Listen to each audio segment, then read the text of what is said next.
Welcome back, everyone, to day 2 of our grand open here in Tulsa, Oklahoma. My name is Corphish. My co-host with me today again is Jexgamingg here, and we're coming out with some new glasses today. In prediction for what we think is gonna happen for today. I'm really hyped. I'm really hyped to see every player today. I'm really hyped to see what the people that made it to top 8 have to offer for this. So I can't wait. Can't wait. Yeah, it'll definitely be a very interesting day. We are going to see some Axe Spider mirrors, like Jex is predicting over there via his glasses. We have today our top 16 archetypes. So we have 3 white-purple Axe Spider decks, 1 white-green Axe Spider deck, 1 red-white Axe Spider deck, 1 purple control, 1 purple tempo, and 1 green aggro. So that 1 green sneaking in, we saw him in round 1 actually in our feature yesterday. So he was able to win out the rest of the day and keep it going, keep it consistent for set 2. Also, we have that white-green Axe Spider deck that is flashing some of the new cards from set 2 as well. And then here is our playoff bracket if you want to go over that, Jex. Yeah, so for our first matchup that will be on camera, we will be having Caleb versus Tim Rivera. Next, I know it's going to be Jonathan versus Bauer, Camilla. We have Terry Miller. Sorry if I'm mispronouncing anybody's name. Zach Bell and Jacob Songrass and Ryan Metzler. And all these players are huge names in the Battle Spirits community when it comes to pro play. So, it's expected to see them again, but I am very, very happy to see how this goes because a lot of these matchups, as you see, are Axe Spider deck. I mean, half of that, pie chart is legitimately just Axe Spider. But I really can't wait to see what these players bring to the table. How many different playstyles we can see with Axe Spider, especially because we have different colors of Axe Spider coming against each other as well. But I'm very excited for this. Yeah, I definitely agree with that. So the only true mirror match that we have going on this morning is going to be Jonathan Bauer and Kai Camilla. So one of those will be knocked out of contention. Will they face the green aggro deck that's been, tearing it up since round 1 of yesterday here on feature? Or is Caleb Albert, the returning Pro Tour champion, going to force another mirror match going into the top 4? It's going to be super interesting. I'm very, very excited. I want to see what these purple decks can do against the Axe Spider deck. Obviously, they have been winning against it because that was the majority of the field yesterday going into Swiss. So I'm just super excited. I can't wait to see what the top 8 looks like. We're going to jump right into Caleb Albert versus Tim Rivera here on stream for your top 8 match of day 2. So let's hop right into it as soon as the players are ready. It looks like they are ready to go. So hopefully you're ready to go as well, Jax. Yeah, I'm ready. I'm ready to see what these players bring to the table. I mean, we're seeing green aggro. We saw it in the beginning of the tournament. We saw how fearsome it was, how it just stopped most of everything Axe wanted to do. And, but we've seen Caleb. We know Caleb's rap sheet. We know what Caleb is capable of. But, we're starting the game off strong with the strong Worker Ant. Worker Ant got a good amount of rest yesterday, so he's coming back out, trying to finish off the day, try to get that top prizing. And yesterday we saw Tim Rivera on stream play this exact game plan out, protect the Worker Ant-Man, and it ended up working out for him. He did beat an Axe Spider deck on stream round 1 yesterday. So let's see if he can keep up that tempo. It's going to be a very tough thing to do with Caleb Albert being his opponent, the returning or the current Pro Tour champion for North America. So Caleb is starting out strong. Rocket City, Nauman City, and a Snowbit coming out. Very, very strong, putting 3 reductions on board right off the bat. So we'll see if Tim is able to power back at all. Now, for Tim's side, it's going to be a lot to go with it. We have green aggro, and with green aggro, white doesn't have any natural protection against it, like it normally would. So for green aggro, sometimes you really just got to think about it, like, oh, what does he want to do? Most of the time, it's just swing out. Most of the time, it's just ramp his butt off the whole game. I mean, Worker Ant is always going to give you that consistent amount of cores, so you can get more cores to put more units on the board. We've seen how well he's been able to protect his units from different threats. but we know his deck is still rocking that Scope Owl we see in his hand. And, you know, Scope Owl has been a king with Leaf Wolf, just being able to do the swift turns and do those surprise turns where it's like, oh yeah, you thought you had me. But as we see, Caleb is putting down Elk, and we've seen Elk, you know, do numbers yesterday. I mean, the Elk clock is still dangerous. Like you said, it reminds me of Vegas. Like seeing Elk come back down is insane. Yeah, and see, that's the hazard of playing against Nauman City, because for exact reasons like this, it is a Nexus that reduces the cost of your Machine Beasts when they're played, or Machine Beasts that cost 6 or more, by 3. So it causes 3 reductions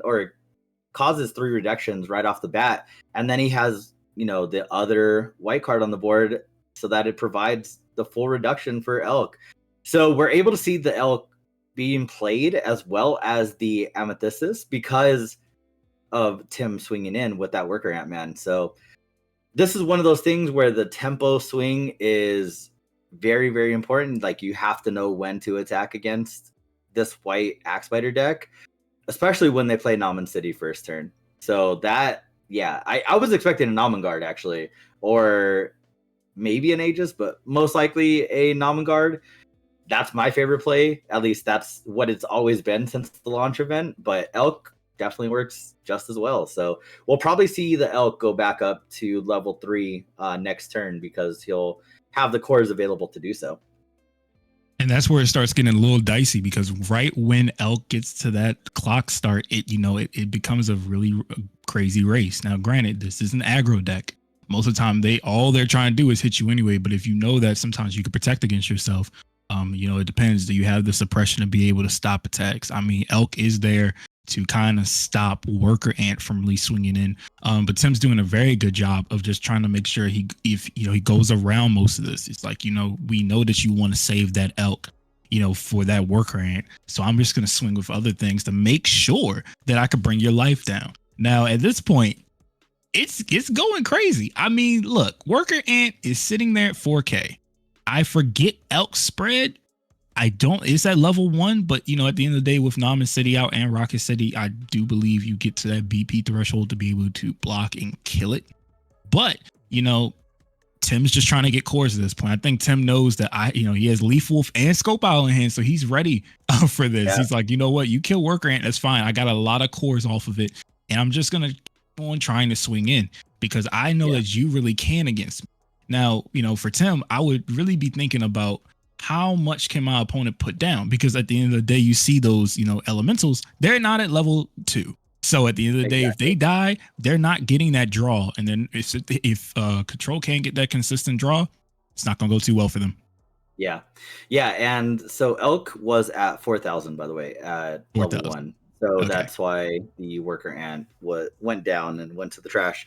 So we're probably going to we might see a bigger spread out, because Caleb knows that he's playing against aggro, obviously, and he's probably not going to want to invest. Yeah, exactly. Not going to want to invest everything onto the Elk just quite yet, because that's not going to be very effective here. He must not have the suppression in hand to be able to force it. So we are going to see a different game plan altogether, as you can see by the 3 cores going on Nauman City. So at level 2, it does give your spirits 1,000 BP on your opponent's turn. So his elementals are going to be a little bit bigger here to get over Tim going a little bit more wide in this situation. So they're going to be at 3,000 going into Tim's attack step, and then Elk will be at 5,000. So Nauman City boosts everything, not only your white spirits, like other Nexus are very color specific. Nauman City is just a blanket effect. So, we do see the Elk getting exhausted here. Look, I mean, honestly, you know what Green wants to do. It wants to make sure you can't block, and if you can block, it's all because of these spells. Now, I'm hyped because of Green. You know, Green has been showing out recently. We've seen some great players like Dorian, you know, coming out with his Green deck as well. And we've seen how destructive it can be. You know, even without the draw, you know, you can still make sure that with these cores that you're gaining and these attacks that you're putting through and resting different units, that you're putting out such pressure that they really can't deal with it. And it's hard sometimes because, you know, you have these two units. I mean, like, look at the two elementals. The two elementals are right now, I believe, because of Rocket City and Namangard being level 3, are 4K, because their max is 2. At this point, you know, even if they die, you know, and he draws, what else can he do? I mean, we've seen a little bit of Tim Revera's hand, you know, peeking over the fence a little bit. We've seen that he has those Swift units to be able to put down. And at that point, it makes it easier for me to be able to swing in and say, you know what, I see that ice shield you have, I'm gonna pop it. I'm gonna make sure I get it out the field, get it out the way. Making sure that, you know, I know that you don't have a lot of cards right now. I know he's drawing right now from the elementals, but, you know, it's a safe bet to say sometimes those draws aren't really going to be the best. Now, we don't know. We've seen some wild, crazy draws yesterday and some clutch top decks. So, you know, right now, as a, you know, for the control player, what would you even think to do and want to achieve in this situation? You don't really want to lose the ice shield here, but I mean, it's going to happen because there's 4 spirits on the board.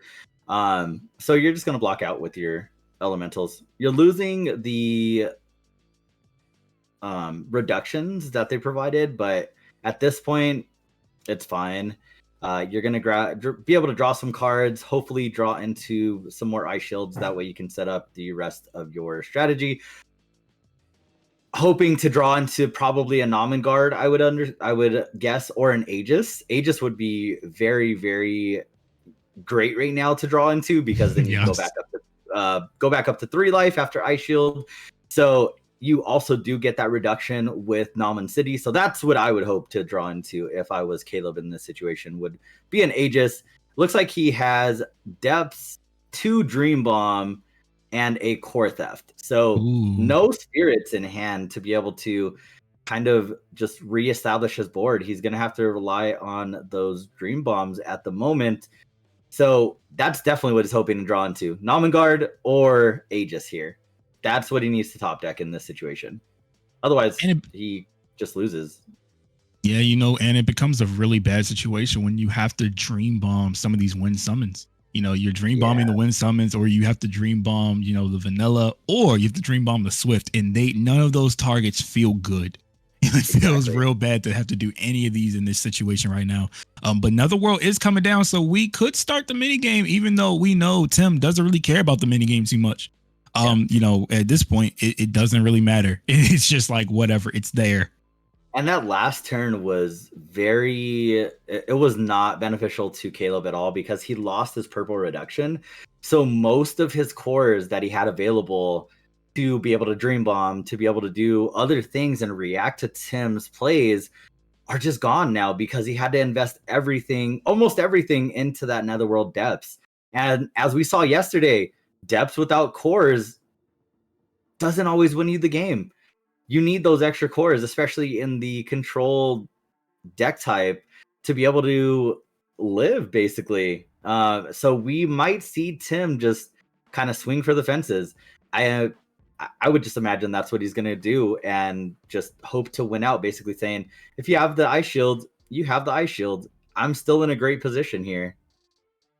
Yeah, and looking at Tim, I know he put those 2 cores on Rocket City, but I don't know if that was the best bet. I mean, just looking at just, you know, Tim's deck itself, I don't really see a lot of draw potential from green in general.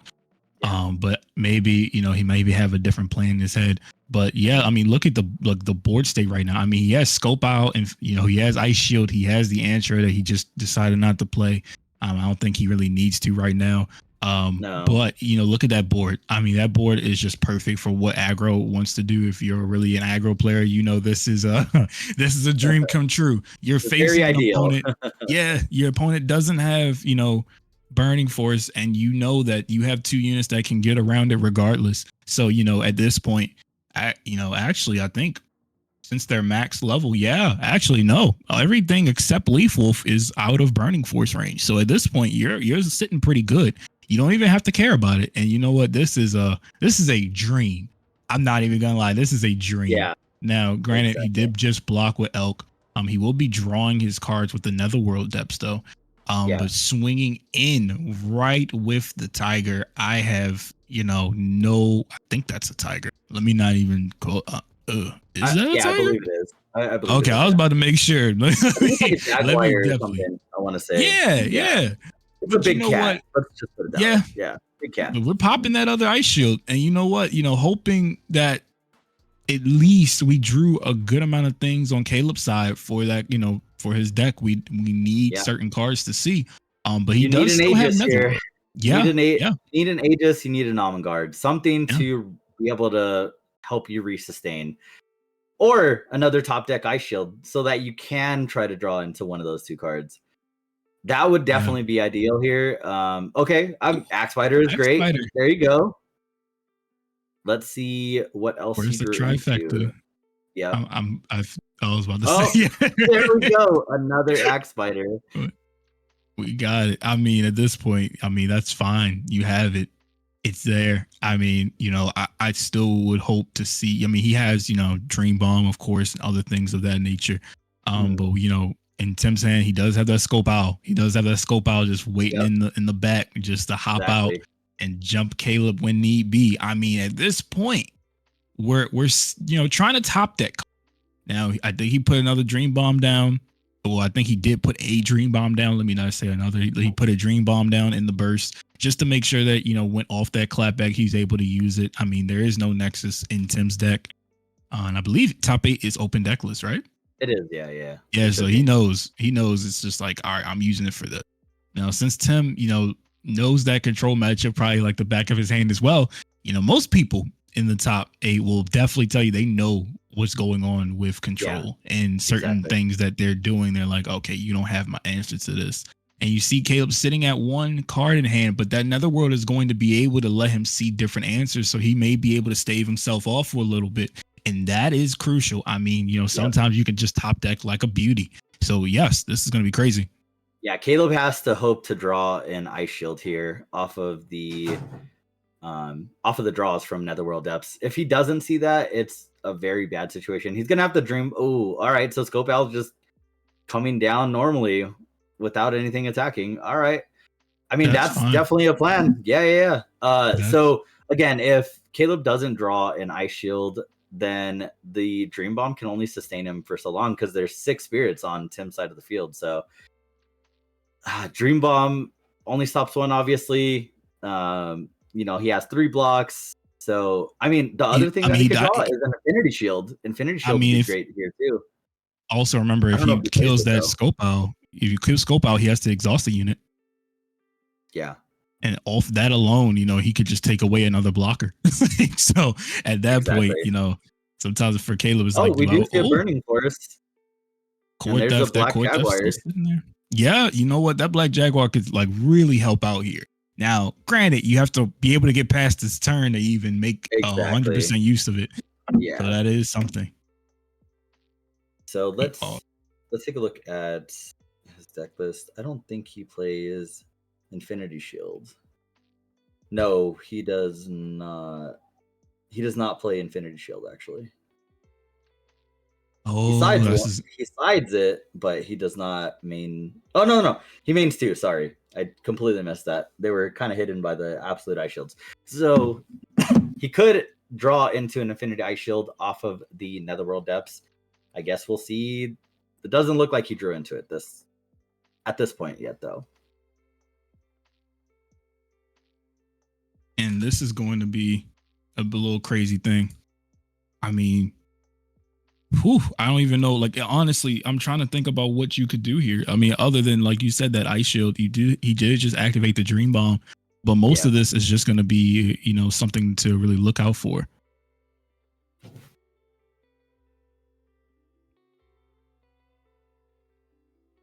All right, so he's going to Dream Bomb one of the big cats there.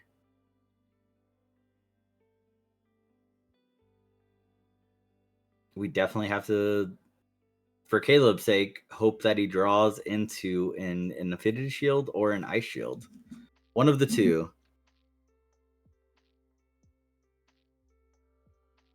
Now, granted, this is going to be a fun little match. I mean, honestly, watching these two players play, It is crazy. I mean, seeing aggro do so well in the tournament, we're watching and just in real time how crazy green has been for this set. I mean, most people say, yeah, it got 8th place, right? Well, 8th place going into day 2. But in all honesty, it made it to top 8. You got to think about, how many players, 32 players are able to go to the Pro Tour, but only these 8 players are able And to there's go the Black top 8. Jaguar. Woof, and we're killing that off immediately, making sure that those 2 cards just go straight to the bottom of the deck. Don't even have to worry about it. Don't even have to worry about it. For those that don't know, Black Jaguar's effect is a when summoned. So it says select 2 of your opponent's spirits with 2,000 or fewer BP and return them to the bottom of their deck. So very, very, very strong card in this aggro matchup, or it can be anyways.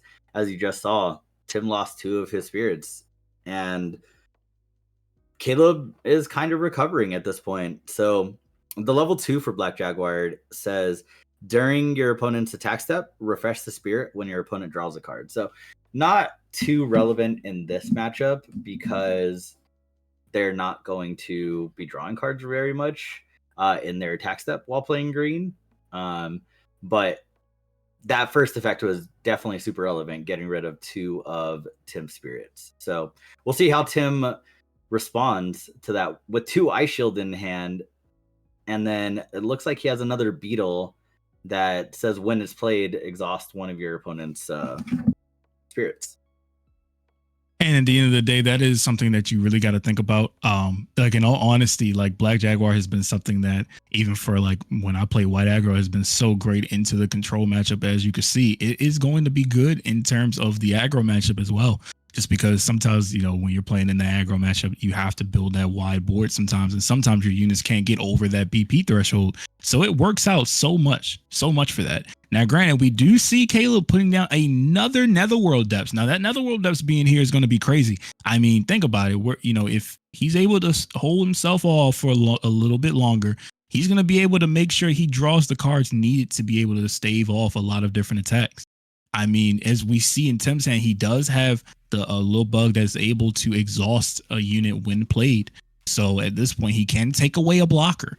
He can do that. Now, I don't know if he used Core Drain yet, just of yet, but he does have the tokens out right now. Just making sure the tokens are just on board, because if anything, if he takes away any of these cards next turn, actually, no, he'll just pass the turn, which is honestly understandable because you have a board presence where, he needs more cards to be able to stave off those tokens, to be able to stave off, everything else of the onslaught that will be oncoming for him. But, Tim's sitting with 2 Ice Shields in hand, so he's able to hold out as well. And there's an Aegis right there. So yeah, we're going back. Yep. Caleb is going back up to 2 life, and he's going to start putting cores on the Elk and play Protect the Elk. This is going to be very great. I mean, honestly, I am excited to see what else goes on. He did draw an Infinity Shield. So he did draw into one of his 4 remaining answers to the go wide strategy of aggro here. So, and that's great. I will say that at this point, Caleb's, stabilizing, trying to stabilize at least very well, but it all depends on these draws.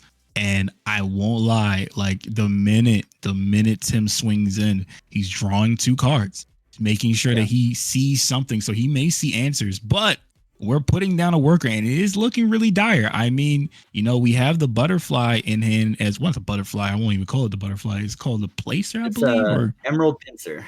Pincer. There we go. Yeah. And I'm putting that down to exhaust one of the blockers out. So it is going to be a fun little thing. Now, granted, he did pass turn. I mean, I'm thinking he's just going to build the board up as much as he can to make sure that he's saying, okay, I'm here. I'm ready to just swing in and kill you off this turn. Now, we do see in Caleb's hand, he does have Burning Force. Oh my gosh. Caleb is trying to build up, and I know Caleb's probably waiting for that turn to clap back. That crucial turn where legitimately, if the aggro player cannot kill him that turn, it can really be detrimental. It could be detrimental. It can make Caleb actually have everything he needs to be able to win the game and just hold you off at that point. Yeah, and so we do see the first damage coming in from the elk effect. So Tim is on the clock, even though he had the advantage going into the later turns. Caleb has been able to restabilize and build up quite a big board, with 2 Axe Biter and Aegis that's going to bounce, return something to hand when it gets exhausted on your opponent's turn, and then the Elk being able to pressure. So along with the 2 Netherworld depths, so Caleb is in actually a very good spot right now. Tim is on a 5-turn clock at the moment, or even shorter depending on how wide Caleb is able to go. I mean, he was able to play a free Snowbit last turn and put it to level 2. That way he'll draw an additional card if he was to block with it. So he would be drawing 3 cards just for blocking one of Tim's attacks. We're seeing like the power of Netherworld. I mean, honestly, it's just that having one on the board was able to get him enough, space to be able to take away from Tim and be able to at least live for another turn. But that too, it is a threat. And most people say it is something that you have to look out for. And as we see, Pincer is coming down, so we are going to be exhausting the elk right now, making sure that we don't have to deal with that blocking anything else right now for this turn. Now, granted, I mean, I don't know if this will be a turn swing, but we do see Thorn Prison and Leaf Wolf in his hand, so this could be a turn that Tim is trying to end it all. You see your opponent at that too. Actually, yeah, he's swinging in with the token. And, as we said, Caleb will be drawing 2. He has Dinah, Core Theft. He has a suppression. Shield. And, yep, 2 and a Infinity suppression Shield as well. Oh my gosh. He's killing it. Those Infinity Shield guarantee the elk being able to complete its damage, basically. But he's just going to Aegis, bounce back the token to hand. So it is... Oh, actually, maybe not the token. He's going to bounce back something else. Bounce back the Scope Owl. Okay. I'm thinking I'm thinking of the game plan for that. Maybe he's thinking that if he plays that out again, it really doesn't matter for him, at least, because if he plays it out, he would be in a better position to be like, okay, I'm gonna make you use all your resources to attack in that one turn. After that, I won. Like, I mean, at this point, if he can kill off multiple units and put you in a really sticky situation where you'll use your cores for that Scope Owl to be able to even play it, I'm feeling a little great at that point. Now, granted, it is a very sticky situation right now. I mean, look at it. Look at this field. I mean, anybody staring us down, it will be kind of scary. It will be a little bit weird, but we're fine. I mean, Worker Ant is coming in for Tim, but Caleb, that hand is just, he's good. Like I said, after you see your spells, you're perfectly fine to just sit after a while. And, if he even draws a Namengard once, it's over. I mean, actually, not even a Namengard. He has Dinah. Dinah's in his hand, ready to swing out if need be, but, he's on the clock with Elk. If he wants to put him on a faster, kill time. Oh, and we see Thorn Prison coming down for the 2 Axe Biters. And we do see Tim with that ice shield as well. So we gotta remember, like, on that Elk clock, he could be fine. Exactly. And Caleb, if Tim decides to swing out here, which he probably won't because the Infinity Shield is going to be played right here, but he's going to draw first and then decide to use an Infinity Shield. But if Tim was to swing out, Caleb would be drawing 16 cards. So those 2 Netherworld depths could end up being very, very detrimental to Caleb because of the deck out possibility. But I would guess with Caleb's hand, he's not going to let that happen. He's just going to stop right here with the Infinity Shield. And Tim is just going to pass back, being that he only has Scope Owl in his hand. Scope Owl and the big cat, right? Another big cat, it looks like, and an ice shield. So he's just passing back to Caleb at this point. I mean, if you're Caleb, you're sitting good now. I mean, you're fine. Even get it, the wild part about playing. Ooh, okay, camera messed up. The wild part about playing against control can sometimes just be the fact that, you can't get them past that, that threshold to be able to kill them. Sometimes they'll be sitting at that 2 or 1 life even, and it sucks because you're sitting there like, I could have killed them, or it was like I was there. You're And just there's right the at that Dinah. mark. Yeah, we're just sitting at a faster clock now. I mean, what else could you hope for? As Caleb, like, you have the field, you have the board presence, you have Netherworld down, and it's going unchecked. It's Tim's board, well, Tim's deck, Tim's not going to be able to kill that Netherworld off. So everything that he wants to do is just going to be 10 times greater. I mean, Rocket City is just going to boost your blocking power by 1,000 every time for your opponent's turn. And even though Namen City's there, I mean, that threat of Namen City could be, he could have a Namen Guard on the board sometime in the future. But we do see Leaf Wolf and Scope Owl in there, but I don't know what else it could do. But that Enterprise coming down kind of seals the deal a little bit for some things, but it's not too bad. I mean, at the end of the day, the protection doesn't really matter for green. The only thing that it would matter for is if they try to Dream Bomb. Yeah. And even then, the only thing is that's another block. I mean, Enterprise is going to be able to block twice. Be able to just say, hey, I'm here. You're not getting past my wall. So, it is looking real dire for Tim. So he's selecting Derm Dinah, the 2 Axe Spiders, and the Black Jaguar as the Dinah's effect does kick in. And then Scope Owl is going to come down in the Flash Step using Swift. And so is it's a Leaf Wolf, not another big cat. So yeah, both Swift spirits coming down, and then an Ice Shield being played to end Caleb's turn.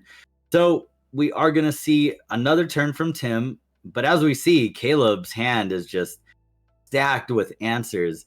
2 suppressions, an Infinity Shield, I think 3 Burning Force, is if I saw that correctly.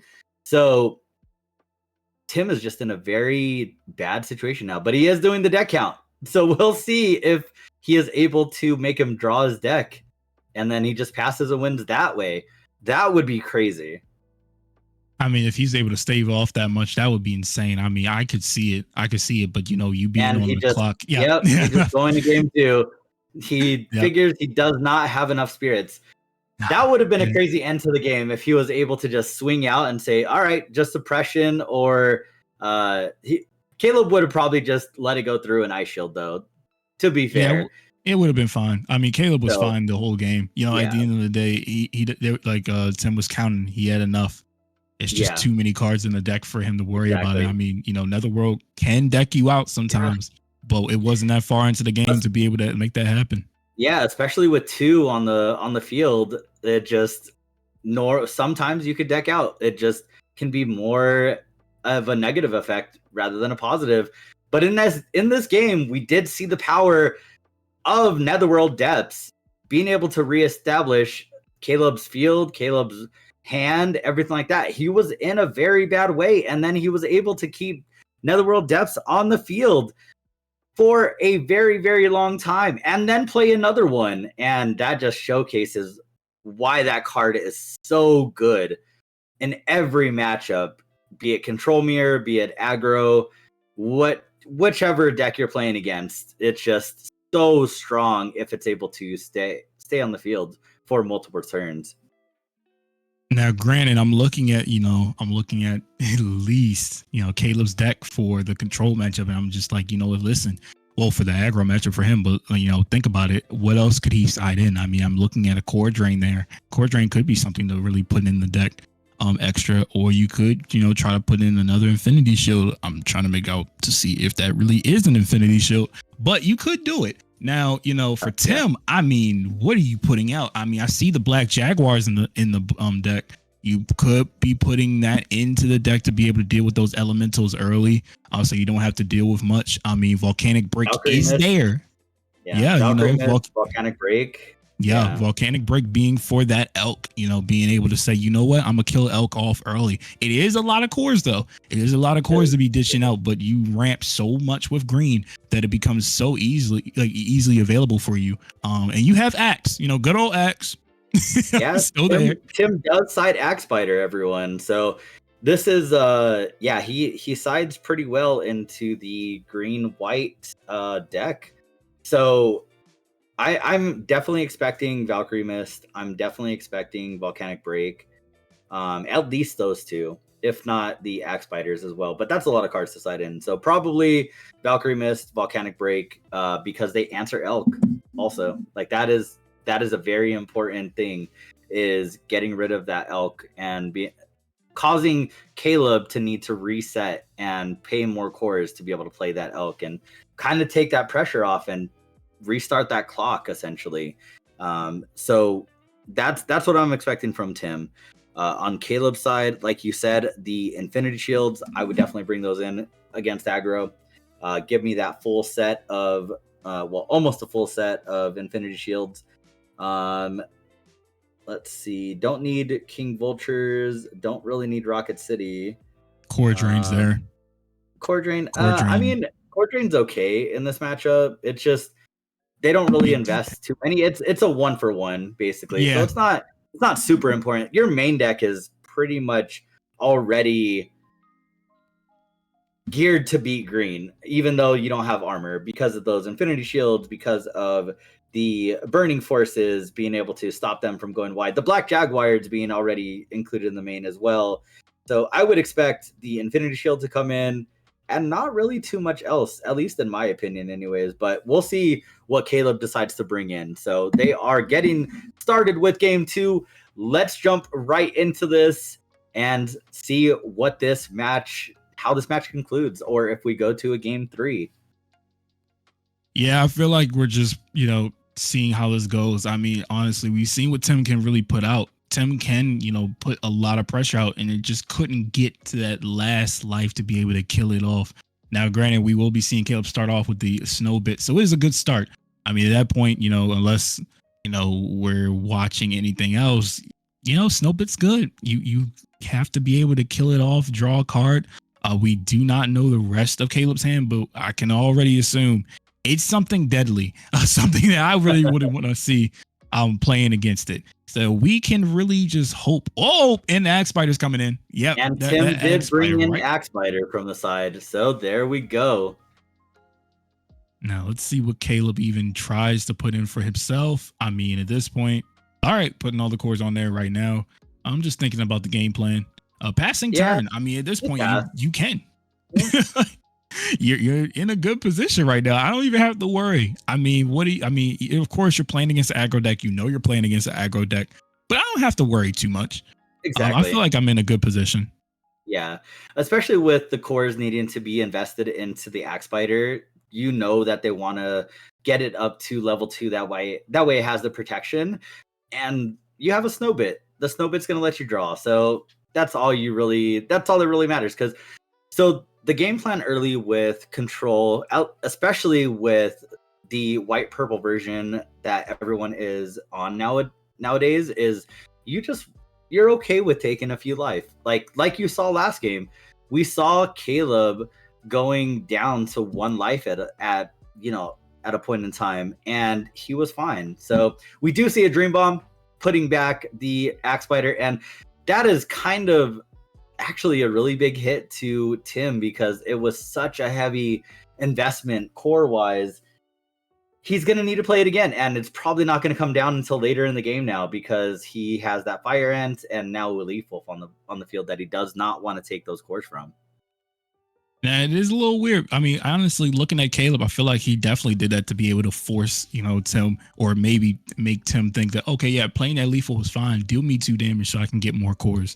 I mean, the more cores control has, the better. So Caleb probably tried to play that out and was like, you know what? I think if I Dream Bomb this, I'll be fine, because he's going to go right into Lethals, because he thinks that, oh, it's fine to be, he's not going to block with Snowbit unless it has the cores on it needed. So I feel like, Caleb did that perfectly. Now, granted, we're playing against aggro deck. Remember, I mean, we do see that Caleb has Ice Shield there. He's probably thinking about, maybe Aegis. There you go. Yeah. All right, we're just ditching it. Yeah, that is the benefit to these elementals, is you're okay with losing them sometimes because they're just free reductions. It's kind of the same thing as when Pterosaur uses Rain Needle as a kind of just a ramp card, basically, or a free reduction. That's the exact same thing that we just saw right now. Aegis lets you get that life back. I would gladly trade a Snowbit to gain a life back and put a big body on the board. Yeah, this is just gonna make it a little different for Tim right here. I mean, Tim's playing the butterfly, like he has other cards that he could play out, but it is, you know, a thought process of like, all right, what is he trying to have planned? I mean, if Tim, you're just probably gonna swing in, just because at that point next turn you got to deal with Aegis, you got to deal with that, got to deal with that effect, and that is a hard effect to deal with sometimes. Yeah. However, we will be seeing that Leaf Wolf come right in the swing. Going right in, you know, Caleb taking that life, of course. I mean, the more cores, the better for him. It is always going to be fine to be able to take, you know, he's able to get that life back, be able to take some back now. He's playing very, very well. I mean, he knows what the deck wants to do, and I think this time he has a better hand to combat it.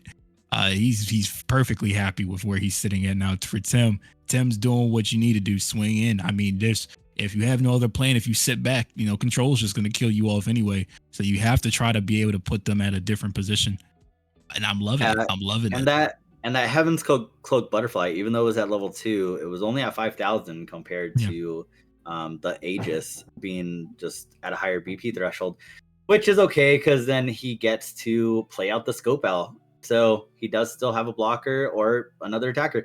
He is going to try to put Caleb down to 1, and if that's an Ice Shield in the burst, which it probably is, definitely, then he's just going to gain it right back and go back to 2. So Caleb is still in a fine position. Tim is at 5 still as well. We do see a Dream Bomb. I think it. Yeah, Dream Bomb, Axe Spider, and I think a Leaf Wolf in Tim's hand. Yep, he's fine. I think that's a nice show down too. We saw it earlier. Oh, I mean, I don't know if he had 2. Oh, Valkmist is there. Okay, so, that could be a shakeup. Yeah, so he did bring in the Valkmist, like you know, like we expected, and rightfully so. So this is gonna be a fun game. I mean, look at it. I know this is like a back and forth situation, but you know, as we see, oh, wait a minute, did he go down to 1? Oh, it wasn't Ice Shield. Oh, wait a minute. Okay, so this may be a really, really crazy situation. I mean, at this point, you know, whatever that card is down there, it's sticky. You gotta really think about this right now. He's at 1. Now, you know, he could. I don't believe he runs. How many Aegis does he run in his deck? 2, I believe. That's 2 Aegis. Yeah, if that's 2 Aegis, he could get another one and go back up. But I mean, at the end of the day, he could, you know, maybe he's thinking, you know what, I'll just build a good enough board presence to deal with what you have right now. I don't even want to have to deal with multiple units coming down. But, you know, he probably has something to be able to play down. Now, it will be getting, you know, a little bit choppy because once you go at that 7 cost mark or lower, Valkyrie Mist is going to be bouncing something. So if you play something like an Axe Spider or anything like that, it will be going back to your hand. So you will lose a blocker. Now, granted, you know, Caleb, of course, does not know that, but, you know, he's thinking about it. He's thinking about it. He probably knows that Valkyrie Mist is in the deck. So he's probably planning in his head, like, what can I play? What can I put down to combat this right now? And with everything, you know, in his hand, it is a lot. It is a whole lot to think about. And he is about to pay 6, so it's either Aegis or Namengard. Boom. And another Aegis. There you go. So maybe maybe that's why he didn't Ice Shield last turn, is because he had the Aegis in hand and knew that he was going back to 2 anyways. So he wanted to save it. Very smart. Very smart play. I mean, you don't even have to care at that point if you know you got the Aegis to play again. He's probably trying to do the math, just thinking about it, but I think he's fine. I think he's perfectly fine having that man, you know, just Aegis coming down and just saying, all right, fine. You gave me another core. I'm going to put another core back in my life, and you're not going to use this Ice Shield that I put down. Hopefully, I hope that was an Ice Shield. I'm pretty sure it was, but, you know, I could always be wrong. Now, granted, I believe at this point, what do you really do? I mean, you could bounce the Snowbit with Valk, but I think you'll really want to save it for anything else, really, like especially Dinah or Elk. But Butterfly's coming back down, so, you know, another core to be gained. We're coring up these units right now. You know, we're trying to make sure, you know, we could do certain things. We have Scope Owl and Leaf Wolf on board. Scope Owl, if it does die, it will be exhausting something on the field. So at this point, it could be exhausting a potential blocker to be able to pop that ice shield. I think that's Tim's plan, to be able to pop that ice shield as much as he possibly can. But Yeah, we 100%. do see in Caleb's hand, he does have Infinity Shield. Yeah. Infinity Shield is just gonna sit there, and even then, he Another does. ice shield, basically. Yeah, we're fine. We're sitting fine. And Aegis is going to return something else, another spirit, back to Tim's hand when it blocks here, or if it does block, because it is at level 2. So we are going to see the level 2 effect go into play. And if you were Caleb, what would you return to Tim's hand? Probably the vanilla, right? I would imagine. Yeah. I mean, to be honest, yes. I mean, that's something that I feel like would be better at that point. Exactly. Everything else is, everything else is a threat. Everything else is just such a threat. People having Swift, it would just come back. Heaven's Cloak Butterfly, you don't want to return to your opponent's hand because you don't want to give them another free core on the summon. So yeah, definitely returning the vanilla there. And then Scope Owl does go down, and Caleb exhausts the Snowbit.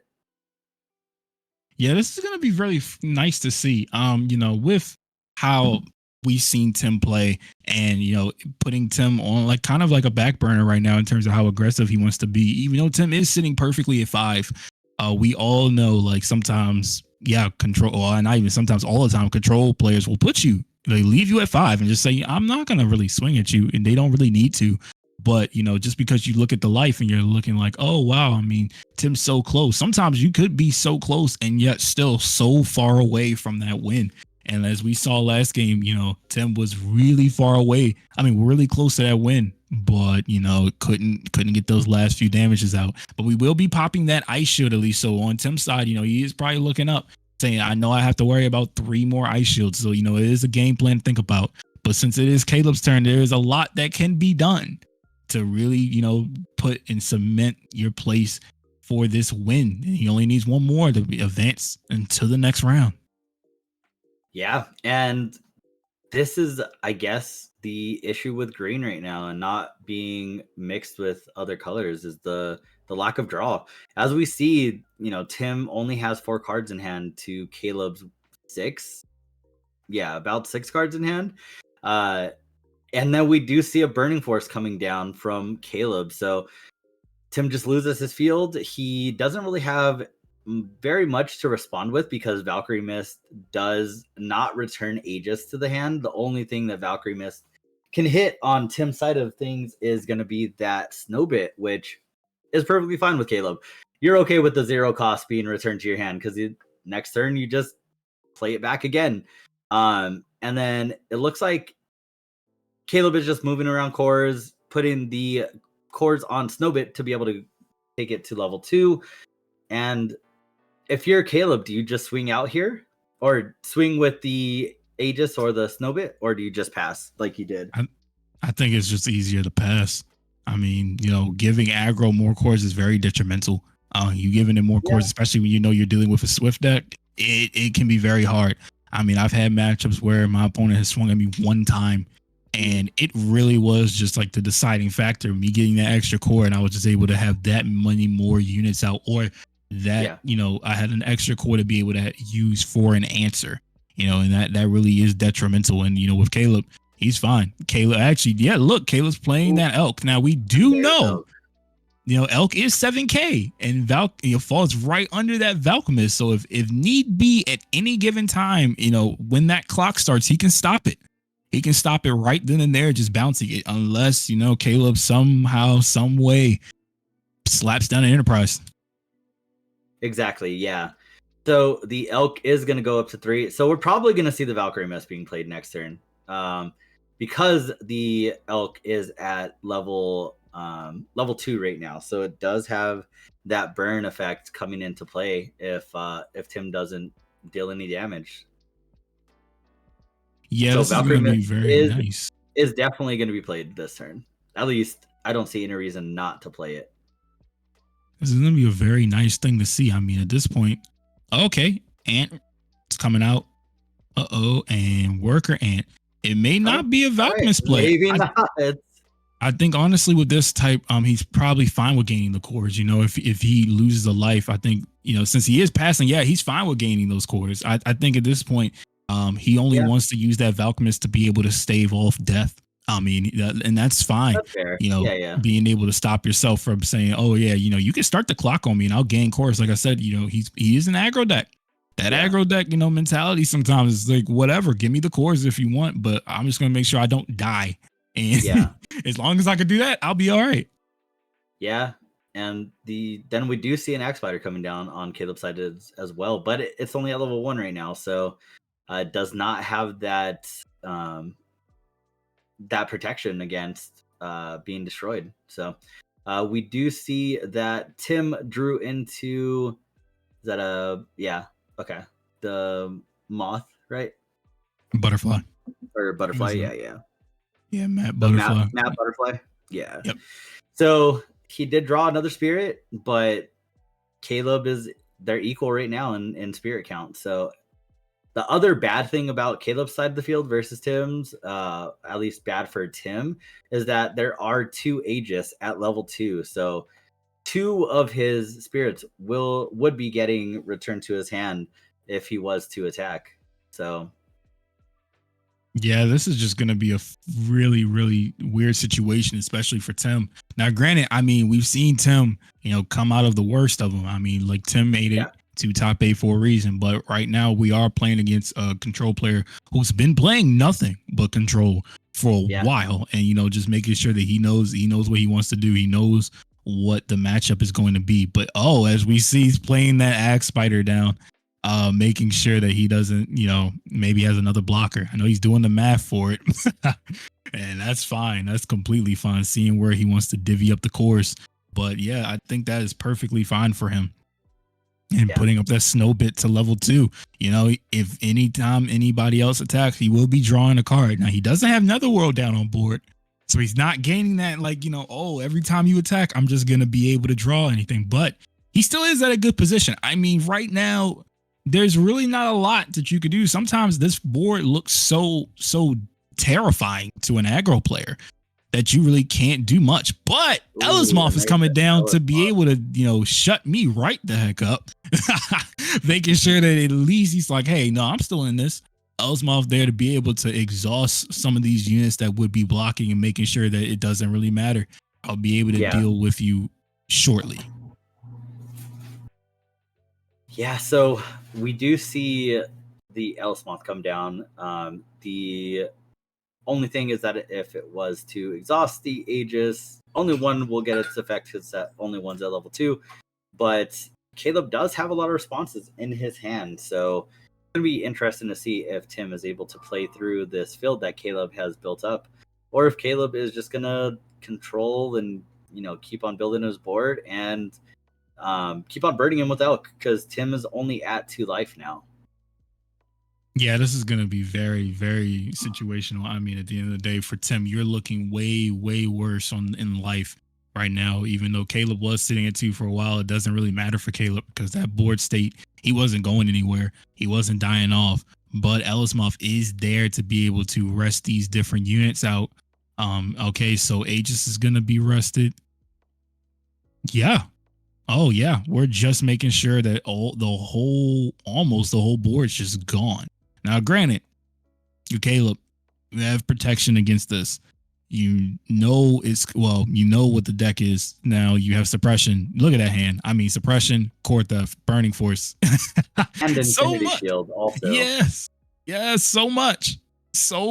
Like it's just easy for you to say, yeah, I'll be all right. I'll be fine. I'm really not going to have to go anywhere for a while. Now, as the time gets on, Ellismoth can make you use all those spells, and we've seen how effective it is. And after you run out of spells, you're kind of dead. You have to kind of, rely on those ice shields. You have to kind of rely on, making sure that, okay, maybe I do need to, see Dinah or Namigar to be able to swing in for those free swings. Now, granted, he did use that, suppression. He does have Infinity Shield, though, but I don't know how that matters. But I think he will be dream bombing with that as well to be able to say, yeah, buddy, you're going to have to pop that. Sorry to say. You're definitely going to have to pop that Ice Shield. I mean, he could try. Actually, yeah, he has enough cores. He could try to be like, you know what, I'll use Infinity Shield, but that would be very, very sad to use right now.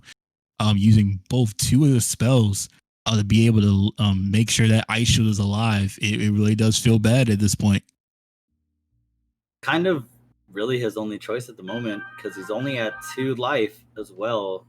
And Tim does have a bunch of spirits still able to attack here. So it's very scary to even think like, dang, I have to pop this Ice Shield. It's a real thought process right now, and I get it. I understand. Now, granted, maybe he is thinking about core theft. Maybe he's trying to get Elismoth just out the game in general. Oh no, Infinity Shield's coming down. And that's perfect. I mean, like you said, at that point, just being able to say, I'm just going to put it on one unit and be done with it. Exactly. Yeah. Oh. And there you go. Tim offers the handshake, and Caleb is moving on to top 4 with White Purple Axe Spider. So let's take a look at the bracket here in a second and see. I think we have the winner of the other match, and let's see. So I know Zach did win. Zach won, and Jacob also won as well. So so with that being said, we're still waiting on Caleb's opponent. We need to find out who won out of Jonathan and Kai. So we do have the bottom of the bracket finalized. So it will be Zach against Jacob. So with those decks in mind, let's take a look at what decks are going to be played in the top 4. So we do have, let's see, my apologies. Yeah, sorry, I'm trying to look for the deck profile now since all 8 were not pulled up. At this point, I would say we know Zach is definitely purple tempo. Yeah, he has Zach plays as well, and he's a very good purple. Yeah, so we have purple tempo against White Purple Axe Spider, actually. So it will be purple against Axe Spider, and then for Jacob and Kai, we are seeing Jacob and Jonathan and Kai. I'm sorry. That is Axe Spider versus Axe Spider. So let's see. Yep. You know what? At this point, I'm telling you now, these mirror matches. I think if it's Axe Spider versus Axe Spider, these mirror matches are going to be fun to see. But I know a lot of people have been excited to see different colors come out and shine. Just seeing how like Zach is and how great it has been. Actually, it is purple versus purple going into top 4. So we have, we're having fun. Yeah, exactly. Yes. There we go. So you know what? This is crazy to see, guys. The 2 Axe Spider decks have gotten taken out. I mean, honestly, at this point, we see 1 Axe Spider left in the entire bracket. So we made 2 actually. Yeah. Well, we see 2 more actually at this point, and from that matchup with Caleb and whoever wins against Jonathan and Kai, there will be the 1 Axe Spider deck again in the finals facing one of the purple decks, and this will be something to see. Will Axe Spider be the winner of the entire tournament, or will we see a new king? And some people are waiting to see the king get dethroned, and that's something for everybody. Exactly. Yeah. So we're definitely good. So we're gonna see 2 White Purple Axe Spider decks going into top 4 to play against each other. We have 2 mirror matches in top 4. That's very, very awesome in my opinion. It's very interesting to see that both the off color, I guess, like less common Axe Spider combinations lost to the purple decks, and then the white purple are just kind of dominating the field at the moment. So it'll be interesting to see the finals when we see White Purple Axe Spider against one of the purple decks, either tempo or control. So I'm very, very excited to see what happens here. Yeah, because of the fact that this is an open deck list for the tournament, it makes it a little bit weird because at the end of the day, you know what your opponent has. So sometimes that's all purple needs. Purple doesn't like surprises. Purple doesn't like to deal with surprises sometimes. And since it knows what happens, it's like, okay, I'm done. I know what you have in your deck. I know what I'm going to protect myself against, or just say, you know what, none of that can really do anything to me. And that's crucial. That's crucial in this matchup. So, I'm excited. Now, I know we're going to have to see, I know some people don't like it, but we're going to have to see the Netherworld mini game for a little bit. I'm excited. I'm definitely excited because it really does show how this game is, how this format is, how, Netherworld is very crucial, especially for purple, is very crucial. And because you have that reduction, being a main purple deck, it's going to be crazy to see how it goes. Being able to put out Netherworld for 3 is insane, and it doesn't get any better for both players when, if you don't see Burning Force, or if you don't see Burning Force until later in the game. Yeah, exactly. So it's going to be very, very interesting to see how the rest of the tournament plays out here. So we are going to see two mirror matches. The purple side a little bit less because one's control, one's tempo, but essentially very, very similar lists. I know that Jacob is playing Maduke and Zach, in fact, is not playing Maduke. So we'll see what the top end looks like and how that match plays out. But we're going to take a short break here and get back right into it when we have the rest of the top 4 solidified. But we will see you all very soon. Thank you for sticking around, and we'll see you in a bit.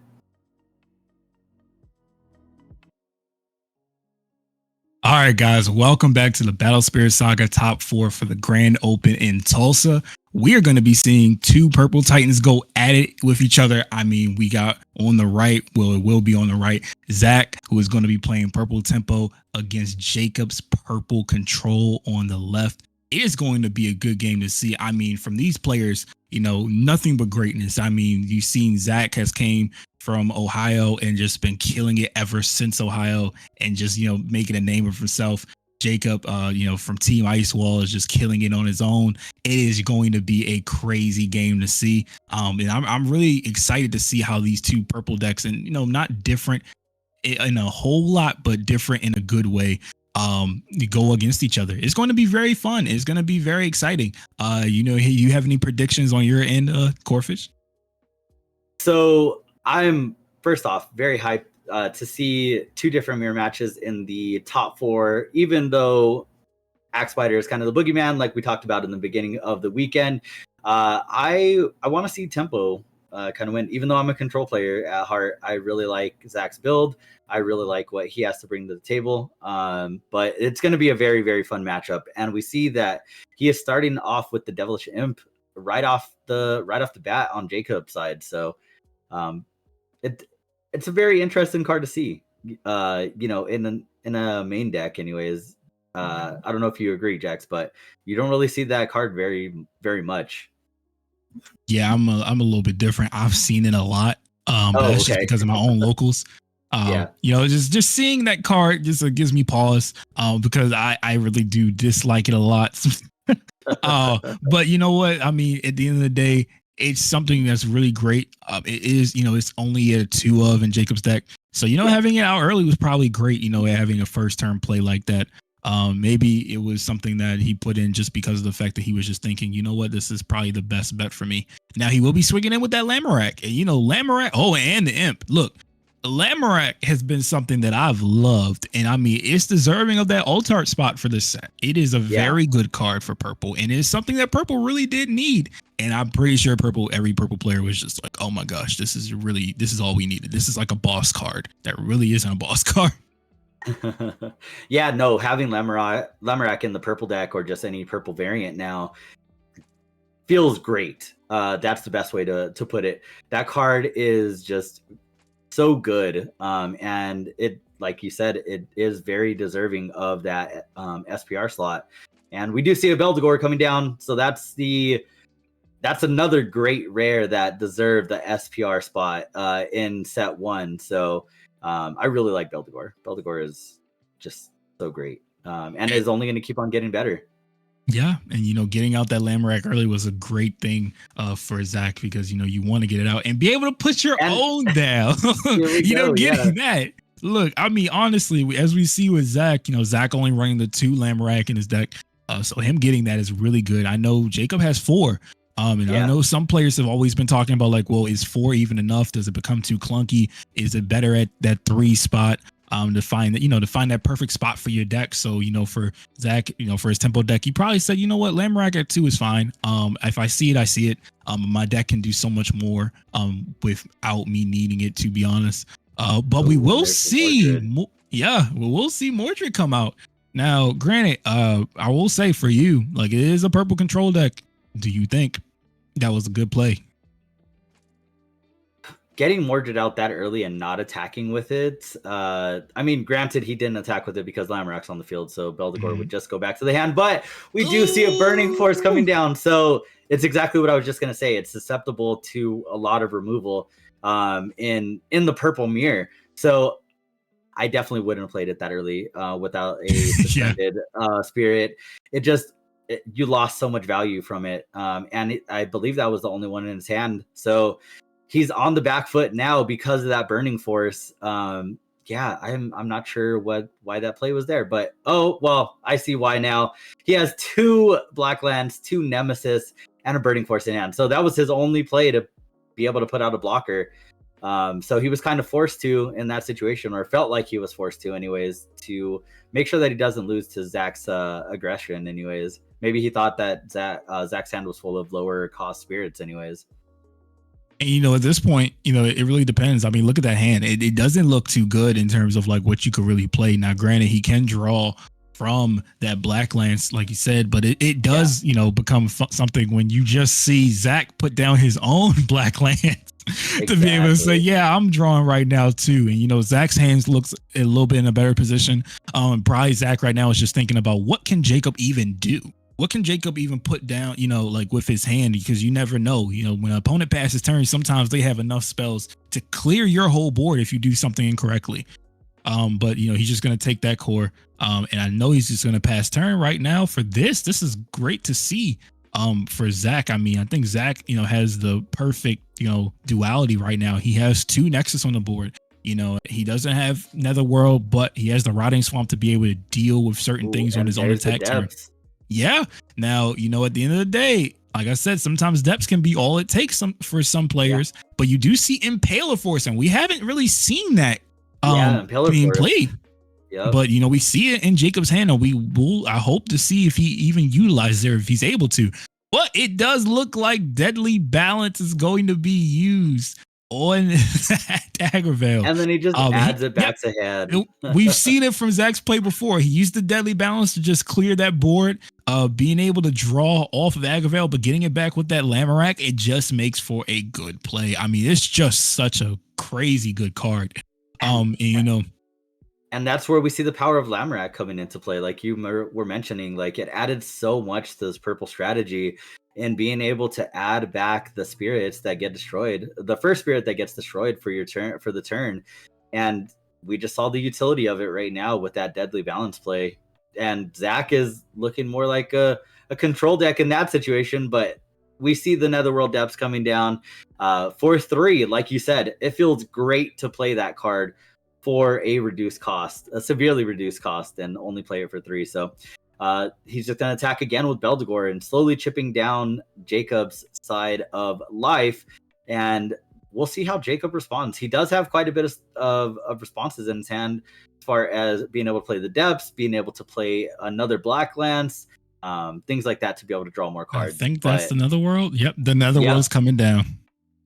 And then we do see a Core Drain, a Core Theft, Impaler Forest, Burning Force, Black Lance, and then 2 Nemesis in Jacob's hand. So not a lot of spirits to work with, other than those high cost ones that he has on the left side of your screen at the moment. Now it is going to be very, a really crazy thing to see. Now, we do see how Jacob has a big hand, but like I said, guys, sometimes that huge hand could have nothing in it. It could just be stuck.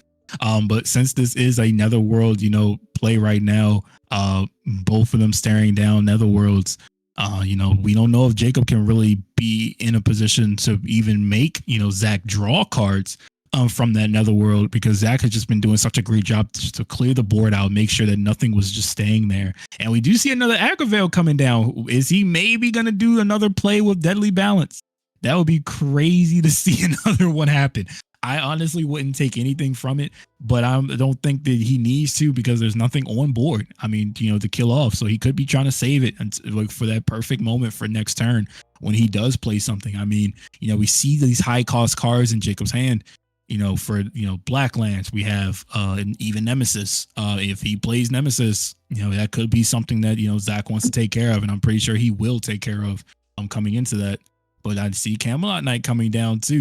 Camelot Knight being best boy for almost every purple player, unless we're talking about Ryan. Shout out to Ryan, loving demo bones. But like, this is just great. This is just great to see. Yeah, and if you're Zach here, do you end up just swinging out and forcing the Ice Shield and giving Jacob cards, or do you just swing with one again and just let him draw one, chip it down even slower? Chip away. I think you're in a position where you can chip away. It doesn't do anything bad for you. I mean, if he does kill that unit off or one of the other units off, Rotting Swamp is there. Rotting Swamp is just going to give you more cards. So it's just like, you know what? He knows he's in a position to be like, all right, you can either give me cards or I'm just going to chip away for your life. And the main goal of the game, I want to kill you off. I really want to kill you off. So that's fine if you take that life. I will be perfectly fine with this. And let's see, does Jacob just take it in the Night Shield? Yes, he does. So he's going to go back to 2, end the turn right there, not taking any more life off, staying at 2. And let's see what he can do with the rest of his hand, see if he's drawn any more spirits or not. It does look like he is thinking about the Purple Impaler Forest, or the Impaler Forest. He did draw a Lamorak, it looks like, so he does have that. But nothing else to combo it with, anyways, as far as the Lamorak, and unless he plays the Lamorak and then plays the Black Lance and then has the Deadly Balance for those kind of plays, like we saw Zach play. It is going to be crazy. I mean, looking at this, it looks like Zach is in a great position. I mean, just perfect play right now. Like I said, I personally, we've seen Zach play against multiple different purple decks. He knows the matchup. He knows what the deck wants to do. He knows the telltale signs of, do you have anything or do you really not have anything? And he's playing it very, very well. He may be cautious, but he's doing very well. But we will see Impaler. Is that Impaler? No, that is Purple Smoke. Purple Smoke Valley. Yeah, Purple Smoke Valley. I forget, like, that huge purple hue on the card throwing me off. But yeah, Purple Smoke Valley going down. And then that core drain to be able to take out the Camelot Knight. Got rid of Zach's avatar, like you guys see in the top of the screen. I know that got hurts. rid of it. Yeah. Now, granted, you're Jacob. You don't have an Ice Shield. You don't have any way to protect yourself if he does an onslaught against you, except trying your best to top deck it. But we will be putting some units on the board to be able to draw something. So we have Black Lance. What is he going to draw? He does get the Ice Shield. That is perfect. Being able to get that Ice Shield, so he does live another turn. He will have another turn to be able to do something at least. That'll be fine. And you know what? He may be able to draw another one with Netherworld. If Zach even tries to chip in at all. He can kill off his units can die. He can draw off of that those 2 rotting swamps on field. So this is going to be really great. I mean, honestly, looking at this is just crazy. Like purple is just making me hate it more and more. I can't lie. Can't lie. As the aggro player, purple was just the bane of my existence. And, these 2 players are showing me why. I mean, Zach does have Thorn Prison in his hand. I think that is 2 Thorn Prisons with the Ice Shield in hand. So for on Zach's side. So, I mean, at this point, even if, Jacob tried to do anything, he's just like, yeah, I got you.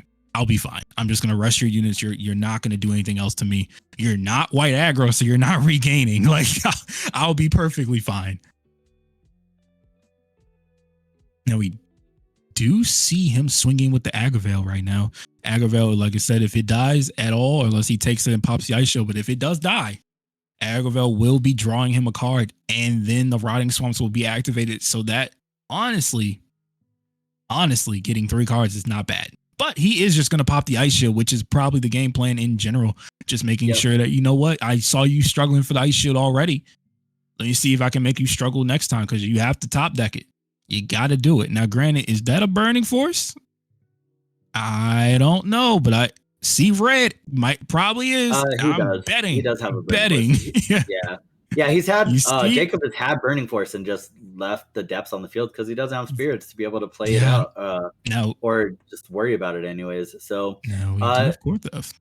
yeah, core theft, Lamorak, 2 Nemesis, a lot of different cards in Jacob's hand actually. So another depths if Zach is able to get rid of his, and Peeler Forest to be able to add things back from the trash on the end step. So it'll definitely, so like I think here he is probably going to play the Nemesis, yeah, like he's thinking. And then does he have enough cores for Lamorak? No, he doesn't. I mean, unless he plays it at 1, but yeah, I don't think. I mean, yeah, you're not getting any value off of it at level 1 with the Nemesis on the board. Like that's kind of like the combo that you want to see is the Lamorak Nemesis. So you can pop something, get the effect, add it back off of Lamorak, do those kind of shenanigans.